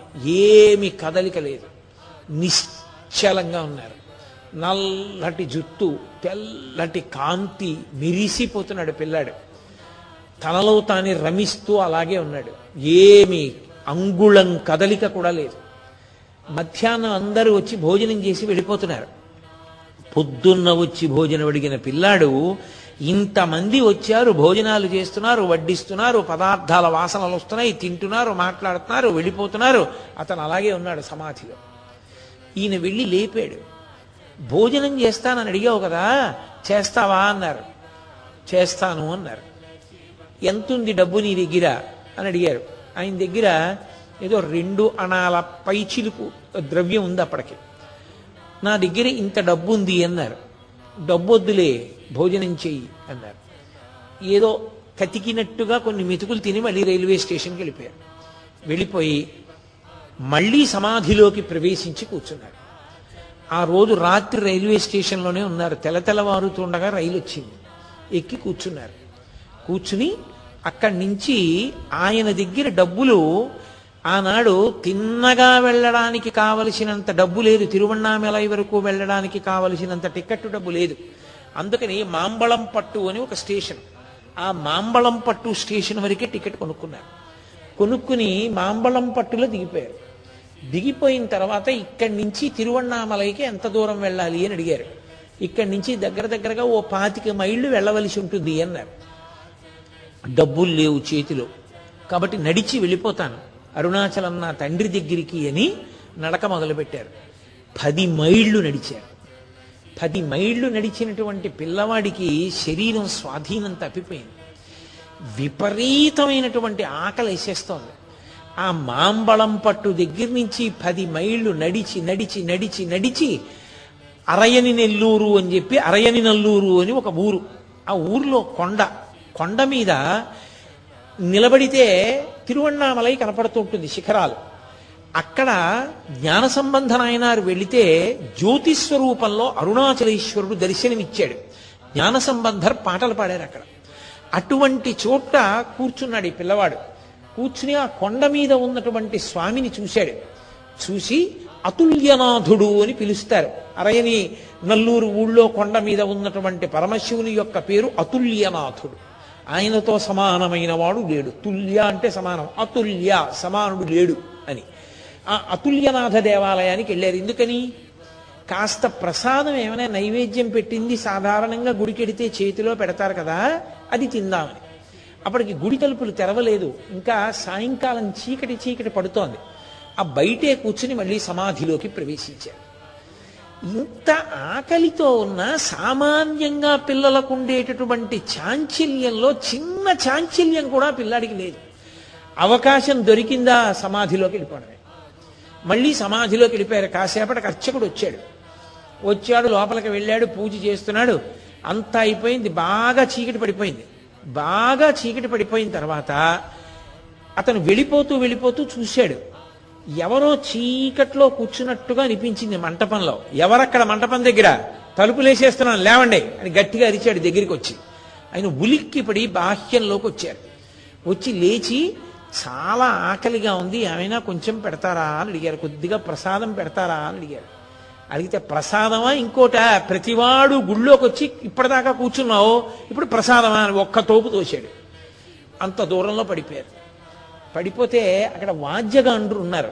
వాళ్ళు అక్కడికి కొద్ది ఫర్లాంగుల దూరం పెడితే అక్కడ కీలూరు అని ఒక క్షేత్రం, అక్కడ వీరాటేశ్వరుడు అంటారు పరమేశ్వరుడు.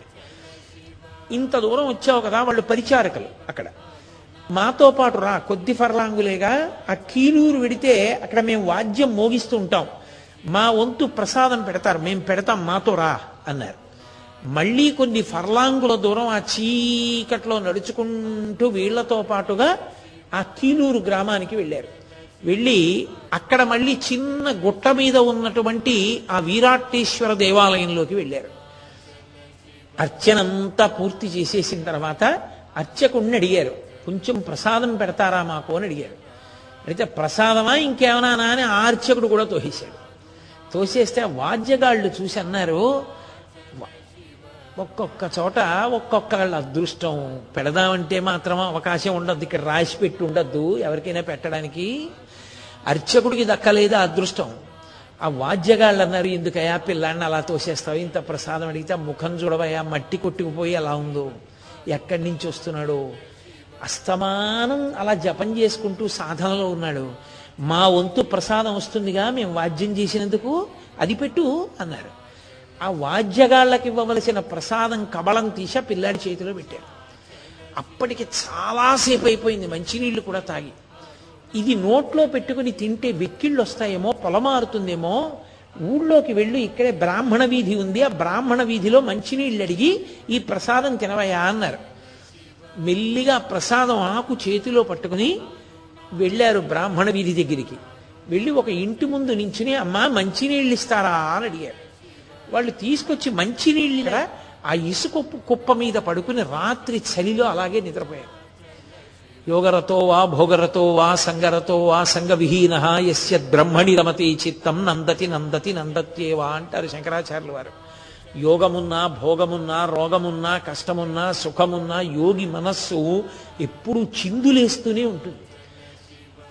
నిద్రపోయారు. మరునాటి ఉదయం ఆ బ్రాహ్మణ వీధి గుండా నడిచి వెడుతున్నారు. అక్కడ ముత్తుస్వామి భాగవతారం అని చెప్పి భాగవతుడు అని చెప్పి ఒక ఆయన బ్రాహ్మణ కుటుంబం, ఆయన స్నానం చేస్తున్నాడు పెరట్లో, చూశారు. ఇక్కడి నుంచి మళ్ళీ చాలా దూరం నడవాలి, ఇంకా 10 మైళ్ళు ఉంది తిరువణ్ణామలై. అంత దూరం నడవద్దు, ఆ రోజున గోకులాష్టమి. అందుకని అయ్యా ఏదైనా కొంచెం పెడతారా, తిని వెళ్ళిపోతాను అని అడిగారు.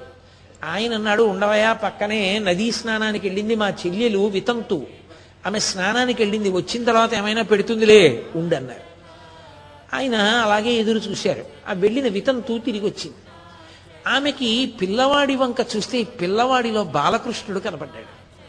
నా అదృష్టం బాలకృష్ణుడే వచ్చాడని ఆమె పంచభక్ష పరమాన్నాలతోటి భోజనం పెట్టి, రాత్రి గోకులాష్టమి సమయంలో నైవేద్యం పెట్టడానికి తయారు చేసినటువంటి పదార్థాలన్నిటిలోంచి ఇంకా నైవేద్యం పెట్టకపోయినా ఈ పిల్లవాడే కృష్ణుడు, ఈ పిల్లవాడు తింటే కృష్ణుడు తిన్నట్టే, ఇక నైవేద్యం ఏమిటి?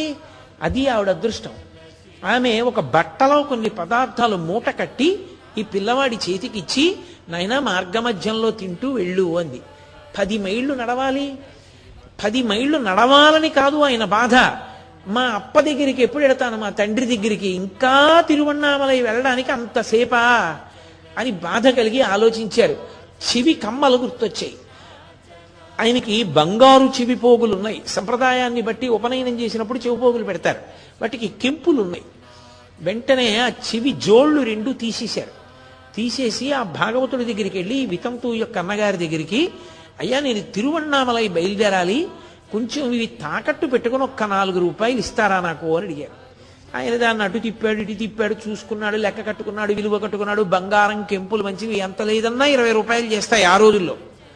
కాబట్టి 4 రూపాయలు ఇస్తే తాకట్టు వాకట్టు అయిపోయినా పర్వాలేదు, మనకి ఈ చెవిపోగులు వస్తాయనుకున్నాడు. అనుకుని తన విలాసం అంటే తన చిరునామా ఓ కాగితం మీద రాసిచ్చి, మళ్ళీ మర్చిపోతావేమో ఈ ఊరు అవిని, నువ్వు 4 రూపాయలు పంపించేసేయి, ఎవరితోన్నా పంపిస్తే నేను నీ చెవిపోగులు ఇచ్చేస్తానని 4 రూపాయలు ఇచ్చాడు. అంతే చాలనుకున్నారు. ఈ పిండి వంటల మూట పట్టుకున్నారు. ఆ ఇచ్చినటువంటి విలాసం కాగితం చింపేశారు. నీకు 4 రూపాయల కోసం ఈ చెవిపోగులు ఎందుకు తాకట్టు పెట్టుతున్నావు అని అడిగాడు ఆయన. ఆయన అన్నారు, ఏం లేదు, ప్రయాణంలో నా పెట్టెపోయింది, అందుకని ఈ చెవిపోగులు తాకట్టు పెడుతున్నాను అన్నారు. ఆ 4 రూపాయలు పుచ్చుకున్నారు. ఆ కాగితం చింపి అవతల పారేశారు. రైల్వే స్టేషన్కి వెళ్ళారు, కూర్చున్నారు. తెల్లవారుజామున రైలు బండి వచ్చింది, అందులోకి ఎక్కి కూర్చున్నారు. 10 మైళ్ళే కదూ, వెళ్ళిపోయారు. తెల్లవారుతోంది, 6, 7 అవుతున్న సమయానికి తిరువణ్ణామలైలో దిగిపోయింది రైలు. రైలు దిగుతూనే పరుగు పరుగు పరుగు పరుగున శిఖరాల వంక చూస్తూ ఆ అరుణాచలేశ్వర దేవాలయంలోకి వెళ్ళిపోయారు. ఆ రోజుల్లో ఆలయానికి పునర్నిర్మాణం పనులు జరుగుతున్నాయి. అందుకని 8 గంటలు అయితే తప్ప దేవాలయం తలుపులవి తెరవడం సాధ్యమయ్యేది కాదు. ఏమి ఆశ్చర్యమో తెలియదు, ఆ రోజున గుడి తలుపులు తెరిచేశారు. అన్నిటికన్నా ఆశ్చర్యం ఏమిటంటే, అసలు అరుణాచలంలో అలా అర్చకుడు లేకుండా దేవాలయం తలుపులు బార్లా తెరిచి ఎప్పుడూ ఉండదు. అటువంటిది ఆ రోజున ఆలయం తలుపులు తెరిచి ఉన్నాయి, ఎవ్వరూ లేరు. ఈ పిల్లవాడు పరుగు పరుగు పరుగు పరుగున అంతరాలయం దగ్గరికి వెళ్ళిపోయాడు. కన్నుల నీరు కారిపోతూ ఆనందంతో ఒక్కటే మాట అన్నాడు, అప్పా మీరు పిలిచారు, వచ్చేశాను అన్నాడు. అంతే అని వల వల వల వల ఏడిచేశాడు. ఆనంద భాష్పాలు కారిపోయాయి. అక్కడి నుంచి బయలుదేరి గుడి బయటికి వస్తున్నారు. అకస్మాత్తుగా ఎవరో ఒక వ్యక్తి వచ్చి అన్నాడు, ఆ దుమ్ము కొట్టుకుపోయి పెరిగిపోయి ఉంది జుట్టు, తలనీలాలు ఇచ్చేస్తారా అన్నారు. పరమేశ్వరుడే నిర్ణయం చేసేసాడన్ని. ఆ తలనీలాలు తీయవలసినటువంటి క్షురకుడు ఆలయం పక్కన ఒక ఇంట్లో ఉండేవాడు. ఈయన్ని తీసుకెళ్ళాడు అక్కడికి. అన్నారు, తీసుకెళ్లారు. అక్కడ కూర్చోబెట్టారు. ఆయన శుభ్రంగా శిరోముండనం చేసేశాడు. శిరోముండనం చేసేసిన తర్వాత స్నానం చేయాలి. గబగబా బయటికి వచ్చారు. బయటికి వచ్చి ఎందుకు ఈ మిగిలిన డబ్బులు, ఆ డబ్బులు తీసి కోనేటిలోకి విసిరి పారేశారు. ఆ పిండి వంటల మూట చూశారు. ఈ కాష్టానికి పిండి వంటలా అని మళ్ళీ ఆ పిండి వంటల మూట తీసి ఒక్కసారి విసిరేశారు ఆ కొలనులోకి. విసిరేసి ఒంటి మీద ఉన్న బట్టలన్నీ బలవంతంగా గుండీలు కూడా విప్పకుండా లాగేశారు. లాగి చింపేసి ఒక ముక్క తీసి కౌపీనం పెట్టుకున్నారు, గోచి పెట్టుకున్నారు. అచ్చు సుబ్రహ్మణ్యుడు ఎలా ఉంటాడో కౌపీనం పెట్టుకుని అలా అయిపోయారు. ఇన్ని అయ్యాయి, స్నానం ఏది? స్నానం చేయలేదు, ఆలయంలోకి వెళ్ళిపోతున్నారు. పరమేశ్వరుడు చూశాడు, ఈ బాలుడికి సామాన్యమైన జలములు కుదరవనుకున్నాడు. అకస్మాత్తుగా వర్షం పడింది. ఆ ఆకాశ గంగలో తడిసి ముద్దయిపోయారు. ఆ చిన్న గోచి వెతుక్కున్నారు ఎక్కడ కూర్చుంటే బాగుంటుంది అని. వేగాళ్ల మంటపం కనపడింది. ఆ 1000 కాళ్ల మంటపంలోకి వెళ్ళి బాగా చీకటిగా ఉండి ఎత్తుపల్లాలుగా ఉన్నాయి పలకలు. అక్కడికి వెళ్ళి పద్మాసనం వేసుకుని కూర్చున్నారు. కూర్చునంతే సమాధిలోకి వెళ్ళిపోయారు. ఏం తిన్నారు? ఎప్పుడు తిన్నారు? ఎప్పుడో ఆ కీలూరులో ఆ ముద్దుకృష్ణ భాగవతారి యొక్క చెల్లెలు వితంతువు పెట్టినటువంటి అన్నం తప్ప ఆయన తిన్నది లేదు. పద్మాసనం వేసుకున్నారు, సమాధి స్థితిలోకి వెళ్ళిపోయి లోపల ఆత్మగా నిలబడి ఆనందంతో అలా ఉండిపోయారు. చీకటి పడిపోయింది, తెల్లవారిపోయింది, పగలొచ్చేసింది, భక్తులు వస్తున్నారు వెడుతున్నారు, ఏమి మాట పలుకు ఏమీ లేవు. అంతకుముందు ఇలాంటి వ్యక్తే ఒక ఆయన తిరువణ్ణామలై వచ్చారు. నిన్ననే మీతో చెప్పారు, శేషాద్రి స్వామి. ఆయన లోకానికి అర్థం కాలేదు, పిచ్చివాడన్నారు. ఆయన కంచి నుంచి వచ్చి కూర్చుంటే ధ్యానానికి ఆ ఊళ్ళో ఉన్న పిల్లలందరూ వెళ్ళి ఆయన్ని రాళ్లు వేసి కొడుతూ ఉండేవారు. ఊరే పెద్ద శేషాద్రి అయిపోయాడు, చిన్న శేషాద్రి వచ్చాడు రా కొత్తగా అని పిల్లలందరూ బయలుదేరి వచ్చి రాళ్లు పెట్టి కొట్టడం మొదలుపెట్టారు. అదృష్టం ఏంటంటే ఆ వేగాళ్ల మంటపం లోపలికి కూర్చున్నారు కాబట్టి ఆయనకి దెబ్బలు తగలలేదు. కానీ రాళ్లు వచ్చి పడుతున్నటువంటి చప్పుళ్ళకి ఆయన బహిర్ముఖులయ్యారు. ఈ పిల్లలు వెంట తరుగుతున్నారు. ఈ పిల్లలు వెంట తరుగుతుంటే ఆయన అలా మారుతూ చిట్ట చివరికి వాహన మంటపం ఉండేది. ఆ వాహన మంటపం దగ్గర కొన్నాళ్ళు, ఇప్ప చెట్టు కింద కొన్నాళ్ళు, ఇలా ఎవ్వరికీ కనపడకుండా ఉండడానికి చీకటిగా ఎవ్వరూ చూడని చోటు ఎక్కడుంటుందో అక్కడ కూర్చోవడం, సమాధిలోకి వెళ్ళిపోవడం. మరి అన్నం నీళ్లు ఆయన అడిగింది లేదు, ఒకరిచ్చింది లేదు. ఆఖరికి విచిత్రం ఏమిటంటే తిరువణ్ణామలైలో బ్రాహ్మణులు బ్రాహ్మణేతరులు కూడా పరమేశ్వరారాధన కోసం అక్కడే ఉండిపోతుంటారు. రామస్వామి అని ఒక వ్యక్తి, ఆయన బ్రాహ్మణేతరుడు. ఆయన చూసి ఏమిటి పిల్లాడి ఇలా కూర్చుని అలా సమాధిలో ఉంటాడు, అసలు కదలడని రోజు ఆయనే తెచ్చి కాస్త అన్నం పెడుతుండేవారు. అది ఏదో ఎంగిలి పడ్డాడన్నట్టుగా 2 కబళాలు తినేవారు, అంతే. మళ్ళీ సమాధిలోకి ప్రవేశించేసేవారు. ఈ పిల్లల యొక్క ఆగడం రోజు రోజుకి ఎక్కువైపోతోంది. ఇప్ప చెట్ల కింద కూర్చున్నా విడిచిపెట్టట్లేదు. అరుణాచల క్షేత్రానికి స్థల వృక్షం ఉంటుంది, పొగడ చెట్టు, ఇప్ప చెట్లు కూడా చాలా ఉంటాయి. ద్రవిడ దేశం వైపు మీరు వెడితే ప్రతి క్షేత్రానికి స్థల వృక్షం ఉంటుంది. నిజానికి మనకి ఉన్నాయి. ఆంధ్రదేశం వైపు కూడా మల్లికార్జునుడు, శ్రీశైలంలో మనకి అర్జున వృక్షం, శ్రీకాళహస్తిలో బహుబిల్వం, ఇలా స్థల వృక్షాలు ఉంటాయి. స్థల వృక్షం లోపల ఉన్న ఈశ్వరుడితో సమానం. కాబట్టి వెళ్ళి ఎక్కడ కూర్చోవాలని ఆలోచించారు. ఒక మంటపం కనపడింది. అసలు ఆ మంటపాన్ని తుడిచేవారు కూడా కాదు. అక్కడికి తీసుకెళ్లి ఒక ఏనుగుని కట్టేవారు, దేవాలయం ఏనుగుని కట్టేవారు అక్కడంతే. ఏనుగున్న చోటికి ఇంకో పామో పురుగో వస్తే మాత్రం ఏం చేస్తుంది, అదే చంపేస్తుంది, లేదు అది తుడిచేవారు కూడా కాదు, దుమ్ము ధూళి పట్టు ఉండేది. ఇంకా కొంచెం ఆ మంటపం లోపలికి వెడితే లోపలికి మెట్లు ఉండేవి. అక్కడ ఒక సిద్ధ పురుషుడి యొక్క సమాధి ఉండేది, దాని మీద శివలింగం ఉండేది. ఇప్పుడు పాతాళలింగం అని మనం అందరం చక్క వరుస క్రమంలో కిందికి దిగి దర్శనం చేసుకుని పైకి ఎక్కుతుంటాం. ఆ పాతాళలింగం ఒకనాడు భగవాన్ రమణులు తపస్సు చేసినటువంటి పరమ పవిత్రమైన ప్రదేశము అన్న ఉద్దేశ్యంతో ఆయన శిష్యురాలు అనిపించుకున్నటువంటి శ్రీమతి కళ్యార్ ఖాన్ పునర్నిర్మాణం చేశారు దాన్ని అంతటినీ.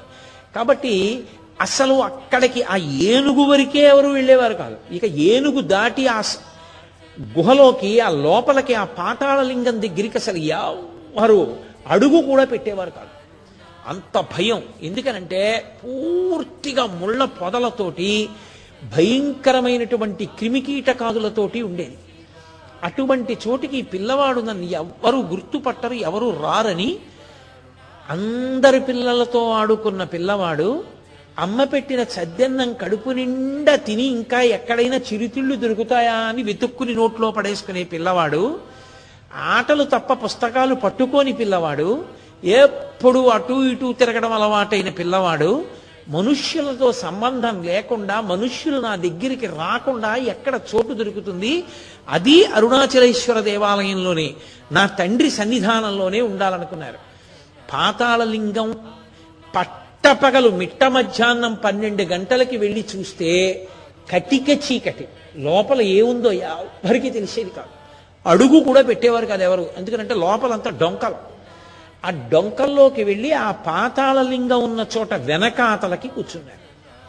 కూర్చుని పద్మాసనం వేసుకుని మళ్ళీ సమాధిలోకి జారిపోయారు. చూసే ఈ క్రిమిలు కీటకాలు బయట పిల్లల వంతు అయిపోయింది, ఇంకా మా వంతు అనుకున్నాయి. జర్రులు, పెద్ద పెద్ద జర్రులు, పేరంటాల జర్రులని ఇంతంత జర్రులు, ఆ జర్రులు, విషక్రిములు, తేళ్లు ఆయన తొడల కింద చేరిపోయి ఆయన తొడలు కొరికేస్తే ముక్కలు ఊడి కింద పడిపోతే అందులోంచి నెత్తురు ధార కింద పడిపోయి నెత్తురంతా అట్టలు కట్టేసింది. ఈ పురుగులు ఆయన తొడల్లోకి చేరిపోయి కొరికేసి ఎముకల దాకా వెళ్ళిపోయి తినేస్తుండేవి. ఈ తొడల కింద అట్టల కింద ఊడిపోయింది. 2 సంవత్సరాల పైచిలకు ఆయన ఎవ్వరితో మాట్లాడలా, నోరు విప్పి ఒక్క మాట మాట్లాడలేదు. ఆ తర్వాత ఆయన ఒకసారి మాట్లాడదామని ప్రయత్నం చేశారు, నోరు రాలేదు. ఎందుకనంటే మాట్లాడదామని ప్రయత్నం చేసినా అప్పటికి మాట్లాడడం అలవాటు పోయింది కనుక ఇక ఆయన యొక్క స్వరపేటిక శబ్దోత్పత్తి ఎందు విఫలమైంది. ఆ ఆ అని తర్వాత మాట్లాడడం మొదలుపెట్టారు. ఆయన కాగితం మీదే వ్రాశారు చాలా కాలం. అటువంటి స్థితిలో పిల్లవాడు, చాలా చిన్నవాడు. మీరు అరుణాచల క్షేత్రానికి వెడితే, పాతాళలింగ దర్శనానికి వెడితే, పాతాళలింగం దగ్గర ఒకప్పుడు కూర్చుని తపస్సు చేసినటువంటి రమణుల యొక్క ఫోటో ఉంటుంది. మీరు చూస్తే ఆశ్చర్యపోతారు. అది కారణజన్ముడంటే. ఏం చెప్పను, రమణతత్వం చెప్పమంటే ఎక్కడి నుంచి వచ్చింది, ఏ సాధన వల్ల వచ్చింది, ఎలా వచ్చింది అంటే నేనేం చెప్పను. ఏ గురువు గారు ఉపదేశం చేశారు? ఏ గురువు అయినా మంత్రోపదేశం చేశాడా? ఏ గురువు అయినా ఆయనకి ఇలా సాధన చెయ్యని చెప్పాడా? ఏ గురువు అయినా హఠయోగం నేర్పాడా? మరి ఎలా వచ్చింది? లోకంలో సాధారణంగా పరమేశ్వరుణ్ణి చేరుకోవడానికి మార్గాలు అవే. ఒక మంత్రాన్ని ఉపాసన చేయడం, ఒక యోగాన్ని నేర్చుకోవడం, భక్తి మార్గం, జ్ఞాన మార్గం, కర్మ మార్గం, ఇటువంటి వాటిలో ప్రయాణం చేయడం, ఇవి సామాన్యమైనటువంటి మార్గాలు. మరి ఆ పిల్లవాడికి ఎలా వచ్చాయి అంటే, ఆ పిల్లవాడికి ఎవరు చెప్పకపోయినా వచ్చాయి కాబట్టి లోకంలో ఎవరికీ మంత్రాలు అక్కర్లేదు, లోకంలో ఎవరికీ గురువు అక్కర్లేదని తీర్మానం చేస్తే అంతకన్నా దౌర్భాగ్యమైన విషయం ఇంకోటి లేదు. ఆయనకు అలా చెల్లింది. ఆయనకీ గురువు ఉన్నాడు. ఎవరో తెలుసా? పరమేశ్వరుడే. ఏనాడు అరుణాచలం అన్నప్పుడు ఆయన మనసులో పొంగొచ్చిందో ఆనాడు పరమేశ్వరుడు గురువుగా నిలబడ్డాడని గుర్తు. తప్ప ఆయనకి గురువు లేడు, మాకు గురువు అక్కర్లేదు, ఆయనకి మంత్రం లేదు, మాకు మంత్రం అక్కర్లేదు అని అనకూడదు. రమణులే చెప్పారు ఒకప్పుడు తన మేనల్లుడి సంధ్యావందనం మానేస్తే. అందుకే లోకంలో అన్నిటికన్నా పెద్ద హెచ్చరిక ఏమిటో తెలుసా?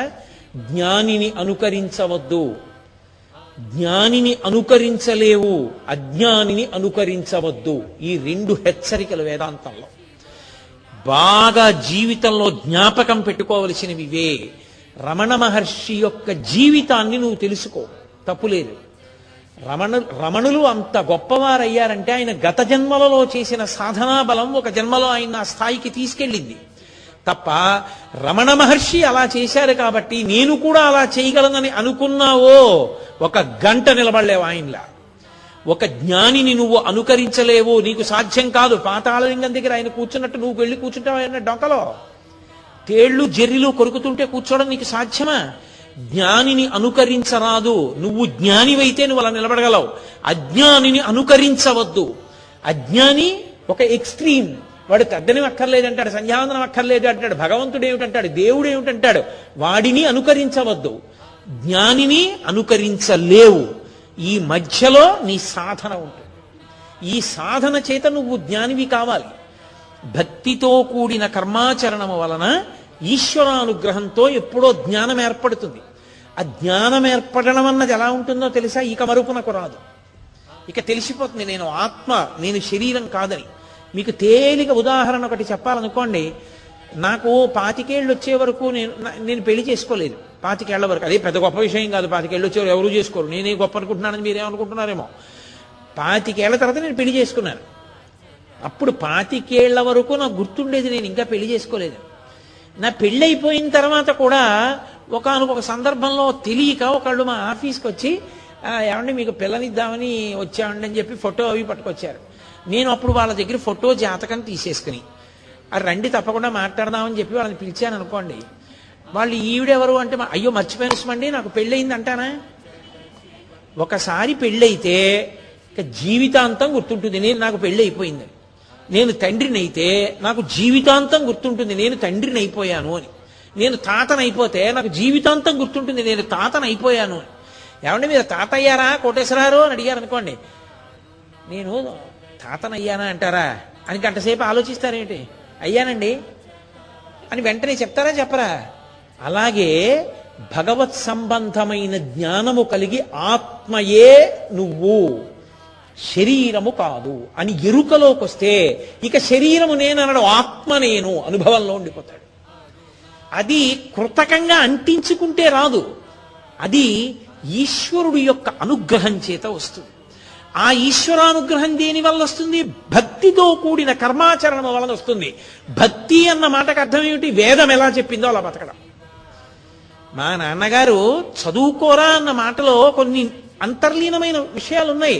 నా జేబులో 10 రూపాయలు పెట్టి మా నాన్నగారు నాన్న బాగా చదువుకో అని చెప్పారు. బాగా చదువుకో అంటే ఏంటి దాని అర్థం? నువ్వు చదువుకోవడానికి వెళ్ళినప్పుడు ఎప్పుడైనా నీకు విపరీతమైన దాహం వేసి నీళ్లు దొరకకపోతే ఈ 10 రూపాయల్లో నువ్వు సోడా కొనుక్కుని తాగు. ఎప్పుడైనా నేను నిన్ను స్కూల్కి పంపించడానికి పంపుతున్నటువంటి రిక్షా రాకపోతే నువ్వు ఓ 2 రూపాయలు పెట్టి రిక్షా ఎక్కి ఇంటికి వచ్చేయి. అంతేకాని మా నాన్నగారు జేబులో పెట్టి చదువుకో అన్న మాటకు అర్థం 10 రూపాయలు నా ఇష్టం వచ్చినట్టు ఖర్చు పెట్టుకుని వాడి డబ్బు కోసం వచ్చేయి అని కాదు. అలాగే భక్తితో ఉండు అన్న మాటకు అర్థం ఏంటంటే మీ చిత్తం వచ్చినట్టు ఉండమని కాదు, వేదం ఎలా చెప్పిందో అలా బతకమని. వేదం ఎలా చెప్పిందో అలా బ్రతికితేనే పండుతుంది, వండగలరు. అలా లేనివాడు పండలేడు, అది కుదరదు. దేనికైనా మార్గం ఉంటుంది, జ్ఞాపకం పెట్టుకోండి. మార్గము తప్పిన వాడు లక్ష్యమును చేరలేడు. కేవలం నడిస్తే అన్నవరం వెళ్ళరు, అన్నవరం వైపుకి నడిస్తే అన్నవరం వెడతారు.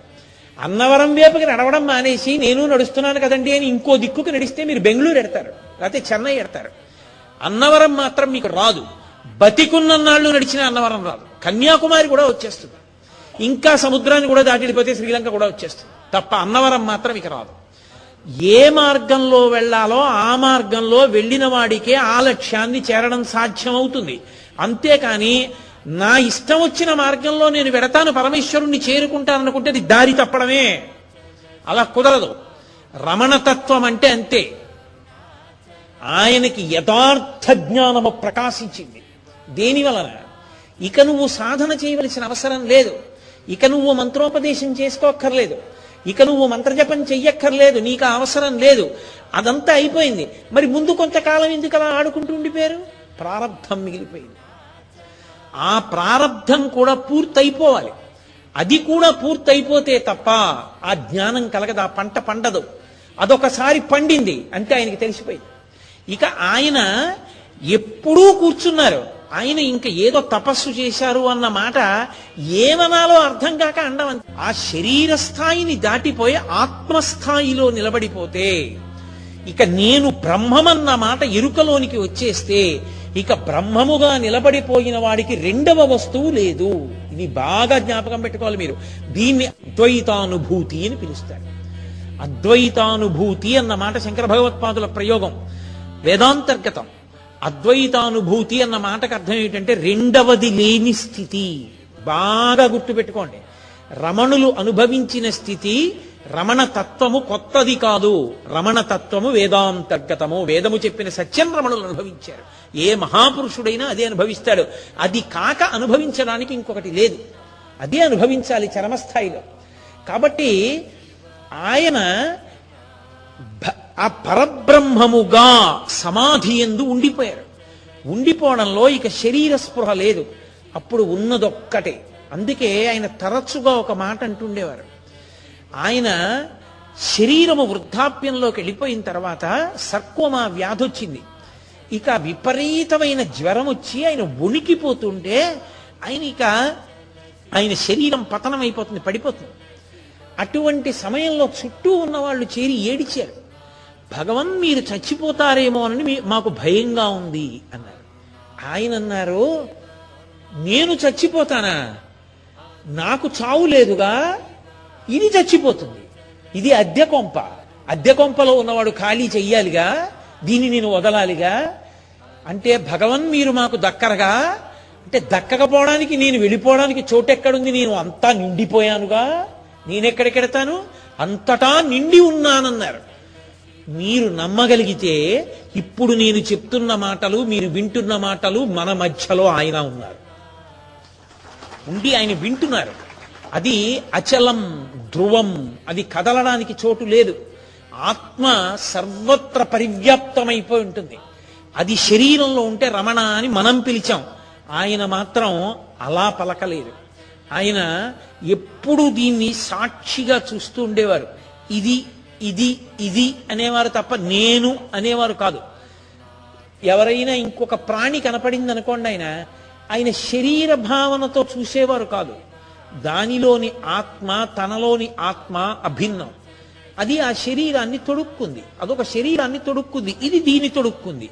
లోపల ఉన్నది ఒకటేగా, అయినప్పుడు అది దీన్ని ఎందుకు చెనకుతుంది అన్న భావనతో ఉండేవారు. అందుకే ఒక పాము అలా వెళ్ళిపోతుంటే వారు నిన్నను కూడా వచ్చారు, వారు ఇవాళ వచ్చారనేవారు తప్ప పాము వచ్చింది అనేవారు కాదు. ఆయన దృష్టిలో అంతటా ఆత్మయే, ఆత్మ కానిది లేదు. ఆ స్థాయిలో వెళ్ళిపోయారు ఆయన. వెళ్ళిపోయిన తర్వాత ఒకప్పుడు ఆయన అడిగారు, మీరు రాత్రి బాగా నిద్రపోయారా అని అడిగారు. ఇది బాగా నిద్రపోయింది. ఇది బాగా నిద్రపోతే మీరు, నాకు నిద్ర ఎక్కడుంది? ఆత్మ ఎప్పుడూ తెలివిగానే ఉంటుంది, నాకు నిద్ర ఉండదు. కాబట్టి ఇది నిద్రపోయింది అనేవారు తప్ప దీనికి ఆకలేస్తోంది. ఓ మీరేమో దీనికి ఏదో నయం చేస్తాను, దీనికి జబ్బు తగ్గిస్తానంటారు. ఇదేమో నాకు ఆ మందు పట్టలేదు, నాకు చాలా బాధగా ఉందని ఇదంటోంది. మీరేమో తగ్గిస్తానంటారు, ఇదేమో నేను తగ్గనంటోంది. మీ పట్టుదల మీది, దీని పట్టుదల దీంది. మీ ఇద్దరి పట్టుదలల మధ్యలో మీరు చేస్తున్న ప్రయత్నాలన్నీ నేను చూస్తున్నాను. దీని అల్లరి చూస్తున్నాను, ఇది ఎంత నిప్పెట్టి ఎంత పెంకితనం చేస్తోందో తగ్గనని. మీరేమో తగ్గిస్తానని. మీ ప్రయత్నం చూస్తున్నాను, దాని అల్లరి చూస్తున్నాను, రెండూ చూస్తున్నాను అనేవారు. నాకు నిప్పి తగ్గలేదనేవారు కాదు. మనమైతే ఏమంటాం? అంత వైద్యం చేశారు, ఏమిటో మోకాలు నొప్పి తగ్గలేదండి అంటాను. నా మోకాలు నిప్పండి అంటాను. ఆయన పాపం ఏమిటో దీనికి నొప్పి అనేవారు. దీనికి నొప్పి అంటే ఇది వేరు, నేను వేరు. నేనెవరు? ఇది నిప్పెడుతోందని తెలుసుకుంటున్నవాడిని. తెలుసుకుంటున్నవాడికి కూడా నిప్పుంటే ఇక వాడు దీనికి నిప్పని ఎందుకంటాడు? కాబట్టి తెలుసుకుంటున్నవాడికి నిప్పి లేదు, వాడు వేరు, ఇది వేరు. ఆయన ఇప్పుడు దీన్ని దీనిగా చూశారు, తాను తానుగా ఉన్నారు. ఆ అసలైన నేను నేనని ఉండిపోయారు జీవితాంతం. జీవితాంతం ఏంటి? అది ఎప్పుడు కలిగింది? ఒక్కసారి చిట్లిందంతే, చిటుక్కుని చిట్లిపోయింది. అరుణాచల మాట విన్నప్పుడు చిట్లిపోయింది. ఎందుకు చిట్లిపోయింది? ఇప్పుడు సాధన ఏముంది ఆయనకి? మీకు ఆ ప్రశ్నకి జవాబు వేదం చెప్పగలదు తప్ప లౌకికంగా ఎవరి దగ్గర ఉండదు. సాధన వలన ఉంటుంది. ఏమంటే ఈ పిల్లవాడు గంటలో 150 ప్రశ్నలకి 150 జవాబులు రాసేశాడు, వాడు 30 రాశాడు. వీడు గంటలో 150 ప్రశ్నలకి 150 జవాబులు వ్రాయడం కోసమని 3 నెలల నుంచి ఇంటి దగ్గర పరిశ్రమ చేశాడు. కాబట్టి ఇవాళ బెల్ కొట్టి మళ్ళీ గంట తర్వాత బెల్ కొడితే వాడు 150 బిట్లు ఆన్సర్ చేశాడు. వాడు ఇంటి దగ్గర ఆడుకున్నవాడు గంట కొట్టి గంట మళ్ళీ కొట్టేటప్పటికి గంటలో 150 వాడెక్కడ చేస్తాడు? 30 చేశాడు. ఇవాళ ఆయన పండిపోయారంటే అది గత జన్మల సాధనా బలం. గత జన్మల సాధనా బలానికి ఈశ్వరుడు పలకాలంటే వేదప్రోక్త మార్గంలో నడవాలి. వేదము చెప్పినది మార్గము, ఆ మార్గంలో నువ్వు నడవగలిగితే లక్ష్యాన్ని చేరుకుంటావు. అందుకే ప్రమాణవాక్కు ఏది అని అడిగితే వేదమొక్కటే. వేదము ప్రమాణము తప్ప ఇంకా ఏదీ ప్రమాణము కాదు. మీరు ఎక్కడ ఎవరు చెప్పినా అది వేదమునకు వ్యతిరేకం కాకపోతేనే ప్రమాణంగా తీసుకోవాలి. వేద వ్యతిరేకమైతే ఎవరు చెప్పనివ్వండి ప్రమాణం కాదు. మీకు శ్రీరామాయణం యొక్క గొప్పతనం అంతా అదే. రామచంద్రమూర్తి ఎప్పుడు మాట్లాడినా ప్రమాణమైంది. ఎందుకు ప్రమాణమైంది? రాముడు తన సొంతంగా ఏది మాట్లాడడం. రాముడు ఏది మాట్లాడినా శాస్త్రం. శ్రీరామరాజ్యం అంటే ఏమిటో తెలుసా? శ్రీరామరాజ్యం అంటే రాముడు కొత్త పరిపాలనా విధానాన్ని ప్రవేశపెట్టాడు, 1/6 పనులు పుచ్చుకున్నాడు, రహదారికి ఇరువైపులా చెట్లు నాటించాడు, చెరువులు తవ్వించాడు. అది కాదు శ్రీరామరాజ్యం అంటే. శ్రీరామరాజ్యం అంటే యథాశాస్త్రం. శాస్త్రం ఎలా రాజు పరిపాలించాలని చెప్పిందో అలాగే రాముడు పరిపాలించాడు. అందుకు శ్రీరామరాజ్యం. ఆయనలా ఎవరైనా పరిపాలించాడు అంటే దాని అర్థం ఏమిటంటే శాస్త్రాన్ని తప్పకుండా పరిపాలించాడు అని అర్థం. తప్ప శ్రీరామరాజ్యం అంటే రాముడి పరిపాలనకు కొత్త విశేషం ఉంటుంది, అలా చూపించాలి అని కాదు. శాస్త్రం ఎలా ఉందో రాముడు అలా ఉన్నాడు అని అర్థం అంతే. కాబట్టి తస్మాత్ శాస్త్రం ప్రమాణంతే కార్యాకార్య వ్యవస్థితౌ అంటాడు గీతాచార్యుడు. నువ్వు ఈ పని చెయ్యనా ఈ పని చెయ్యద్దా అన్నప్పుడు ఏది ప్రమాణము? ఎవరు చెప్పినా ప్రమాణము కాదు. వేదం చెప్పిందా అదొక్కటే నీకు పూచి. వేదం చెప్పింది తస్మాత్ శాస్త్రం ప్రమాణంతే. వేదం చెప్పింది నువ్వు చెయ్యొచ్చు, వేదం చెప్పలేదు నువ్వు చేయకూడదంతే. వేదం చెప్పింది చేశావు, ఒక్కటే గుర్తుపెట్టుకో, పరమేశ్వరుడికి దగ్గరగా జరుగుతున్నావు. వేదం చెప్పనిది చేశావు, పరమేశ్వరుడికి దూరంగా జరుగుతున్నావు. ఇద్దరూ చేస్తున్నారు పనులు, ఇద్దరిది కర్మే. వేదం చెప్పినట్టు చెయ్యడం భక్తితో బతకడం, వేదం చెప్పనట్టు చెయ్యడం అసలు వేద ప్రమాణమునందు ప్రమాణ బుద్ధి లేకుండా బతకడం. కాబట్టి వాడు ఈశ్వరుడికి దూరంగా జరుగుతాడు. అందుకే శంకర భగవత్పాదులు అవతార పరిసమాప్తి చేస్తూ వేదో నిత్యమధీయతాం తదుదితం కర్మ స్వనుష్ఠీయతాం అంటారు. వేదమును ప్రమాణముగా తీసుకో, వేదం ఎలా చెప్పిందో అలా చేయి, ప్రతిరోజు వేదం చదువుకో. దాని వలన నువ్వు పరమేశ్వరుడికి దగ్గరవుతావు. ఎవరి చిత్తం వచ్చింది వాళ్ళు చెప్తారు. లోకంలో చూడండి ఎప్పుడూ కూడా, అందున కలియుగంలో ఏమిటంటే అసలు మార్గం చెప్పేవాళ్ళకన్నా తప్పు మార్గం చెప్పేవాళ్ళు చాలా మంది ఉంటారు. కాబట్టి నువ్వు ఆకర్షింపబడితే నీది తప్పు. శాస్త్రాన్ని నువ్వు తెలుసుకోవాలి, నువ్వు తెలుసుకుని జాగ్రత్తగా వైదికమైన మార్గమునందు ప్రయాణించాలి. రమణ భగవానునకు ఏ కారణము చేత అటువంటి జ్ఞానము కలిగినది? ఒక్కటే సమాధానము. అటువంటి సమాధానము మీకు దొరకాలి అంటే మీరు ఆయన స్థాయి పురుషుల యొక్క జీవితాల్ని విచారణ చెయ్యాలంతే. ఆయన స్థాయి పురుషుల్ని పేర్లు మారుతాయి, మీరు పేర్లు తీసేసి ఎవరిని పరిశీలనం చెయ్యండి. ఒక్కటే, ఓ బంగారు గిన్నెలో కాస్త పాయసం పోసా, ఓ వెండి గిన్నెలో కాస్త పాయసం పోసా, ఓ అరిటాకు మీద కాస్త పాయసం పోసా. ఆ 3 పాయసాలు ఓ గిన్నెలోవి. మీరు అరిటాకు మీద పాయసం తిన్నా ఓలాగే ఉంటుంది, వెండి గిన్నెలో తిన్నా ఓలాగే ఉంటుంది, బంగారు గిన్నెలో తిన్నా ఓలాగే ఉంటుంది. పాయసం ఒకటైనప్పుడు పాత్రతో సంబంధం ఎక్కడుంది? భగవాన్ రమణులు జ్ఞాని కాగలిగారంటే ఆయన జీవితం అంతే. రామకృష్ణ పరమహంస అయినా అంతే, చంద్రశేఖరేంద్ర భారతి అయినా అంతే, లేకపోతే సాయిబాబా గారైనా అంతే, ఎవరైనా అంతే. ఆ మార్గమునందు వేరొకటి ఉండదు, అలా ఉండే అవకాశం లేనే లేదు. అసలు దానికి ఇంకొక మార్గం లేదు. నాణ్యపంధాయనాయ విద్యతే. ఇంకొక మార్గం ఉందని నువ్వు అనుకుంటున్నావేమో, లేదు. మీరే చెప్తున్నారు మంత్రపుష్పంలో ప్రతిరోజు. చేత్తో పువ్వు పట్టుకుని లేచి మనం ఒప్పుకుంటున్నాం, ఇంకొక మార్గము లేదు. వేదమును ప్రమాణముగా తీసుకుని ప్రయాణము చేయుట ఒక్కటే మార్గము. లేని నాడు దూరంగా వెళ్ళిపోతున్నాం. కాబట్టి అలా ఆయన చేశారు. గత జన్మలలో కొన్ని కోట్ల జన్మలలో చేశారు. ఈ జన్మలో పండింది ఆయన అదృష్టం. అందుకే అలా కూర్చుంటే ఎంత బాధకైనా సరే తట్టుకోగలిగినటువంటి స్థితి ఆయనకి ప్రారంభమునందు వచ్చేసింది. అది ఈశ్వరుడితో ముడి తర్వాత పడిపోయింది. అందుకని ఆయన పాతాళలింగం దగ్గరికి వెళ్ళి కూర్చున్నారు. విషక్రిములు వచ్చాయి, కొరికేశాయి, మాంసపు ముద్దలు వేలాడిపోయాయి, ఎముకల దగ్గరికి పురుగులన్నీ చేరిపోయాయి, కొరికి తినేస్తున్నాయి, నెత్తురు కారిపోయి కింద అట్ట కట్టేసింది. ఆయన ఇలా కూర్చుని ఆనందమునందున్నారు. ఇది భౌతికమైనటువంటి వాదనకి అందేటటువంటి విషయమా అని అన్నారు అనుకోండి. భౌతికమైనటువంటి విషయంగా పరిశీలనం చేస్తే అనాలంటే అలా కూర్చున్నాడంటే వాడు పిచ్చోడండి అనాలి. లోకంలో అర్థం కాని వాళ్ళందరూ ఇవాళ కాదు ఎప్పటి నుంచో అదే పేరు పెట్టారు. అందుకే మహాపురుషులు ఏడిచారు, రామకృష్ణ పరమహంసకి పట్టిందన్న పిచ్చి నాకు ఎప్పుడు పడుతుందో అని ఏడిచారు. అందరూ లోకంలో నిద్రలేస్తూ ఇవాళ ఆ పని చేస్తా ఈ పని చేస్తా అని సంతోషిస్తారు. రామకృష్ణ పరమహంస నిద్రలేస్తూనే నేల మీద పడి తల కొట్టుకుని ఏడిచేవారు. మేనలుడు వచ్చి అడిగాడు, ఎందుకు అలా ఏడుస్తావు మామయ్య అని అడిగాడు. ఒరే, నా జీవితంలో ఇంకో రోజు అయిపోయింది, నాకు అంబ దర్శనం అవ్వలేదురా అనేవాడు. అది వాళ్ళ వెంపర్లాట. ఇంకో రూపాయి తేవాలి మన నా బోటిగాడి వెంపర్లాట. ఎక్కడి సాపత్యం? ఎన్ని కోట్ల జన్మల సాధన చేస్తే ఈశ్వరుడికి దగ్గరవుతావు? అకస్మాత్తుగా ఇవాళ ఈ జేబులో 10 రూపాయలు పెట్టుకుని మోక్షం అన్నది చెట్టు కింద కొనుక్కునేటటువంటి తేగల కట్ట కాదు. కొన్ని కోట్ల జన్మలు వైదికమైన సాధన చేస్తే ఆ సాధనలో నువ్వు దగ్గరికి నడుస్తావు. అసలంటూ ప్రారంభమైతే నిన్ను ఎంత వేగంగా పరిగెత్తించాలో పరమేశ్వరుడికి తెలుసు. అరుణాచలం దగ్గరికి లాక్కోవాలనుకుంటే మౌల్వీ దగ్గర మొదలెట్టి ఎక్కడి వరకు లాక్కున్నాడు? 5 రూపాయలు ఉన్నాయని అన్నతోనే చెప్పించాడు. అది ఈశ్వరానుగ్రహం అంటే. అందుకే ఒకప్పుడు రమణులు మహాజ్ఞానిగా ఆశ్రమంలో కూర్చుని ఉండగా ఆయనకి చాలా స్నేహితుడు అనిపించుకున్న వ్యక్తి, అతని పేరు రంగన్న. అతను వెళ్ళి అడిగాడు, వెళ్ళిపోయే ముందు కనీసం మధురైలో నాతో కూడా చెప్పలేదేం రమణ అని అడిగాడు. ఆయన అన్నారు, వెళ్ళిపోయే ముందు వెళ్ళిపోతున్నానని నాకొకటి తెలుసా అని అడిగాడు. నడిపించిన వాడు వేడొకడున్నాడు, వాడు లాగుతున్నాడు, లాగబడ్డారు. నాకేం తెలుసు, ఏం చెప్పను అన్నారు. మౌల్వీ చేత చెప్పించారు, ముద్దుకృష్ణ భాగవతుడి చేత చెప్పించారు. ఆ చెవి కమ్మలొక్కటి ఎందుకు మిగలాలి?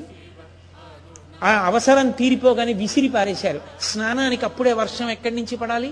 లోపలికి వెళ్ళేటప్పటికి అరుణాచలేశ్వరుడి యొక్క దేవాలయం అంతా ఎందుకు ఖాళీగా ఉండాలి? ఆయన వెళ్ళి అప్పా నేను వచ్చానన్న తర్వాత కొన్ని సంవత్సరాలు ఇంకా లోపలికి వెళ్ళాల. ఎందుకు వెళ్ళాలా? గుళ్ళోకి వెళ్ళి చూసొద్దాం అని చెప్పి వెంపర్లాట ఎందుకు లేదు? అదే నాబోటిగాడు ఏ వెంకటాచలమో శ్రీశైలమో వెళ్ళాడు అనుకోండి, పొద్దున్న లోపలికి తీసుకెళ్లి దర్శనం చేయించి సాయంకాలం మళ్ళీ లోపలికి తీసుకెళ్తాం, వస్తారా అన్నారు అనుకోండి, అయ్యో తప్పకుండా వస్తానని పరిగెడతాను. అదే రమణులు ఒక్కసారి అప్పా నువ్వు లాగేవు వచ్చేశాను అన్నారంతే, ఇక వెళ్ళలా గుళ్ళోకి. ఎందుకని? ఆ అరుణాచలేశ్వరుణ్ణి ఇక్కడ చూసుకుంటూ ఉండిపోయారు ఆనంద తరంగాల్లో. అది స్థాయి, అది జ్ఞానం. ఆ శరీరము నుంచి విడిపోయిన వాడికి ఇక శరీర స్పృహ ఎక్కడిది? ఆ స్పృహ లేదు. కురుక్కు తినేసేయి. దాన్ని ఎవరు పట్టుకోగలరు? ఆ స్థాయిలో ఉన్నవాడే పట్టుకోగలరు. అన్యులకు ఎలా సాధ్యం? కాదు. అందుకే కామాక్షి పరదేవత రమణులు వస్తున్నారని శేషాద్రి స్వామిని పంపింది. శేషాద్రి స్వామి గ్రహించారు, లోకం దృష్టిలో ఈయనో పిచ్చాడు, ఆయనో పిచ్చాడు, వీళ్ళిద్దరికీ పెద్ద పిచ్చాడు గుళ్ళో ఉన్నాడు అరుణాచలేశ్వరుడు. ఎందుకని? ఆయనకి నామాల్లో ఓ పేరుంది, ఉన్మత్త శేఖరాయ నమః అని. ఉన్మత్తుడు అంటే పిచ్చాడు, శేఖరుడు అంటే పెద్దవాడు. పిచ్చాళ్ళకి పెద్ద పిచ్చాడు, పిచ్చాళ్ళకి పెద్ద పిచ్చాడు గుళ్ళో ఉన్నాడు, ఇద్దరు పిచ్చాళ్ళు గుడి బయట ఉన్నారు. మన దృష్టిలో, వేదాంతం దృష్టిలో పండించగలిగిన వాడు పండిపోయిన వాళ్ళు. ఆ పంట అర్థం కాని మనకి వాళ్ళు పిచ్చివాళ్ళు. చంద్రశేఖర భారతి ఇదే స్థాయిని పొందితే శృంగేరిలో ఇలా ఓం నిధనపతయే నమః అంటే పువ్వేసి ఆయన ధ్యానంలోకి వెళ్ళిపోయి సమాధిలోకి వెళ్ళిపోయి అలాగే ఉండిపోతే చంకల కింద చేతులేసి తీసుకెళ్లి గురునివాసంలో కూర్చోబెట్టి జగద్గురువు స్నానం చేయకుండా ఉండకూడదని బిందితో తీసుకొచ్చి నీళ్లు పోసేవారు. బట్ట లాగేసి బట్ట చుట్టూ పెట్టేసేవారు. ఆయనకి పిచ్చెక్కిపోయిందని ప్రభుత్వం పరిశీలకుండా పంపించింది. ఎవరికి అర్థమవుతుంది? చంద్రశేఖర భారతి ఓ మాట అడిగారు, మీ అమ్మకు ఒంట్లో బాగులేకపోతే నా దగ్గర విభూతి పట్టుకెళ్ళి గుర్తుందా అని అడిగారు. అడిగిపోయి అడిగాడు, ఈయనకి పిచ్చి ఏమిట్రా ఇన్ని గుర్తున్నాయని, నీకు అర్థం కానివన్నీ పిచ్చి విషయాలా అని అడిగారు. ఆయన తెల్లబోయే ఆయనకి పిచ్చి కాదు, ఆయన అద్భుతావస్థలో ఉన్నారు, తురీయావస్థలో అని రిపోర్ట్ ఇచ్చారు. మహాత్ములందరూ ఆ స్థాయిని పొందిన వారే, వాళ్ళకేం అక్కర్లేదు, చూడగలగాలి కానీ ఇప్పటికీ ఉన్నారు అటువంటి వాళ్ళు, ఇప్పటికీ ఉన్నారు. అలా పండిపోయి తిరుగుతున్న వాళ్ళు ఇప్పటికీ ఉన్నారు. నేను ఎన్నో ఊళ్ళు వెడుతూ ఉంటాను కాబట్టి నాకు తెలుసు, కానీ సభాముఖంగా చెప్పడం నాకు ఇష్టం లేదు కాబట్టి నేను చెప్పట్లేదు. నాకు దగ్గరగా ఉండే నా అంత్యవాసులకి కొంతమందికి ఆ విషయాలు తెలుసు కూడా. కాబట్టి అంతటి మహాపురుషులు ఇప్పటికీ లోకంలో తిరుగుతూనే ఉన్నారు, ఆ స్థాయిని పొందినవారు. గత జన్మలలో చేసుకున్నటువంటి సాధనా బలం, దాని వలన పంట పండింది, దేహ సంబంధమైనటువంటి భావన పోయింది. అలా కూర్చుంటే తొడనే కొరికేస్తే పెట్టుకున్నటువంటి ఒక పాత చొక్కా చింపేసినటువంటి గుడ్డ గోచీగా పెట్టుకుంటే అది ఉంటుందా? అది పిట్లిపోయి ముక్కల కింద ఊడిపోయింది. ఆయనకి నాకు గోచీ లేదు, నేను దిగంబరంగా ఉన్నాను, నా శరీరంలో కొన్ని భాగాలు బయటికి కనపడకూడదు, వాటిని నేను మరుగుపరచవలసి ఉంటుంది, ఇక ఆ భావన ఎక్కడుంది? తొడలు కొరికేస్తున్నా పట్టించుకోని వ్యక్తికి ఇంకా కొత్తగా శరీరానికి వస్త్రం చేత ఆచ్ఛాదించాలనేటటువంటి కోరిక ఉంటుందా? ఆయన అలాగే తిరిగేవాడు. విచిత్రం ఏమిటంటే పాతాళలింగం దగ్గర ఒక పిల్లవాడు ఆ స్థితిలో ఉన్నాడు, తిరువణ్ణామలై మొత్తం మీద ఎవ్వరికీ తెలియదు, ఆ గుళ్ళో వాళ్ళకు కూడా తెలియదు. ఒక్క శేషాద్రి స్వామికే తెలుసు. శేషాద్రి స్వామి ఈ పిల్లవాడి కోసమని ఆ పాతాళలింగం దగ్గర మెట్లు దిగి లోపలికెళ్ళి ఎక్కడున్నాడని చూశారు. శేషాద్రి స్వామి వెళ్ళడం చూసి ఎప్పుడైనా శేషాద్రి స్వామి కనపడితే రాళ్ళు విసరడం, మట్టి పెళ్ళలు విసరడం అదే పని పిల్లలకి. ఎందుకంటే ఆయన్ని పిచ్చివాడు అనేవారు.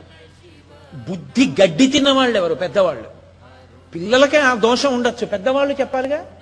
ఆయన పిచ్చివాడు, నిజంగా పిచ్చివాడు అనుకో. బుద్ధి ఉండద్దురా, రాళ్ళు విసరడం ఏంట్రా అని అడగాలి. కానీ వాళ్ళు అడగరు. కాబట్టి ఆయన పాతాళలింగం దగ్గరికి వెడితే రాళ్ళు మట్టి పెళ్ళలు విసిరారు ఆయన మీదకి.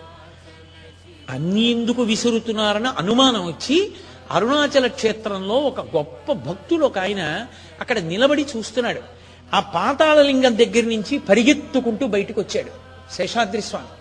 వచ్చి ఆ భక్తుణ్ణి పిలిచి, లోపల బ్రాహ్మణ స్వామి ఉన్నాడు బాలుడు అంటే మీకెలా తెలుసు అన్నారు. నేను పార్వతిని, కామాక్షిని, నా బిడ్డ నాకు తెలియదు, సుబ్రహ్మణ్యుడు లోపల ఉన్నాడు, రక్షించి తీసుకురండి రా అన్నారు.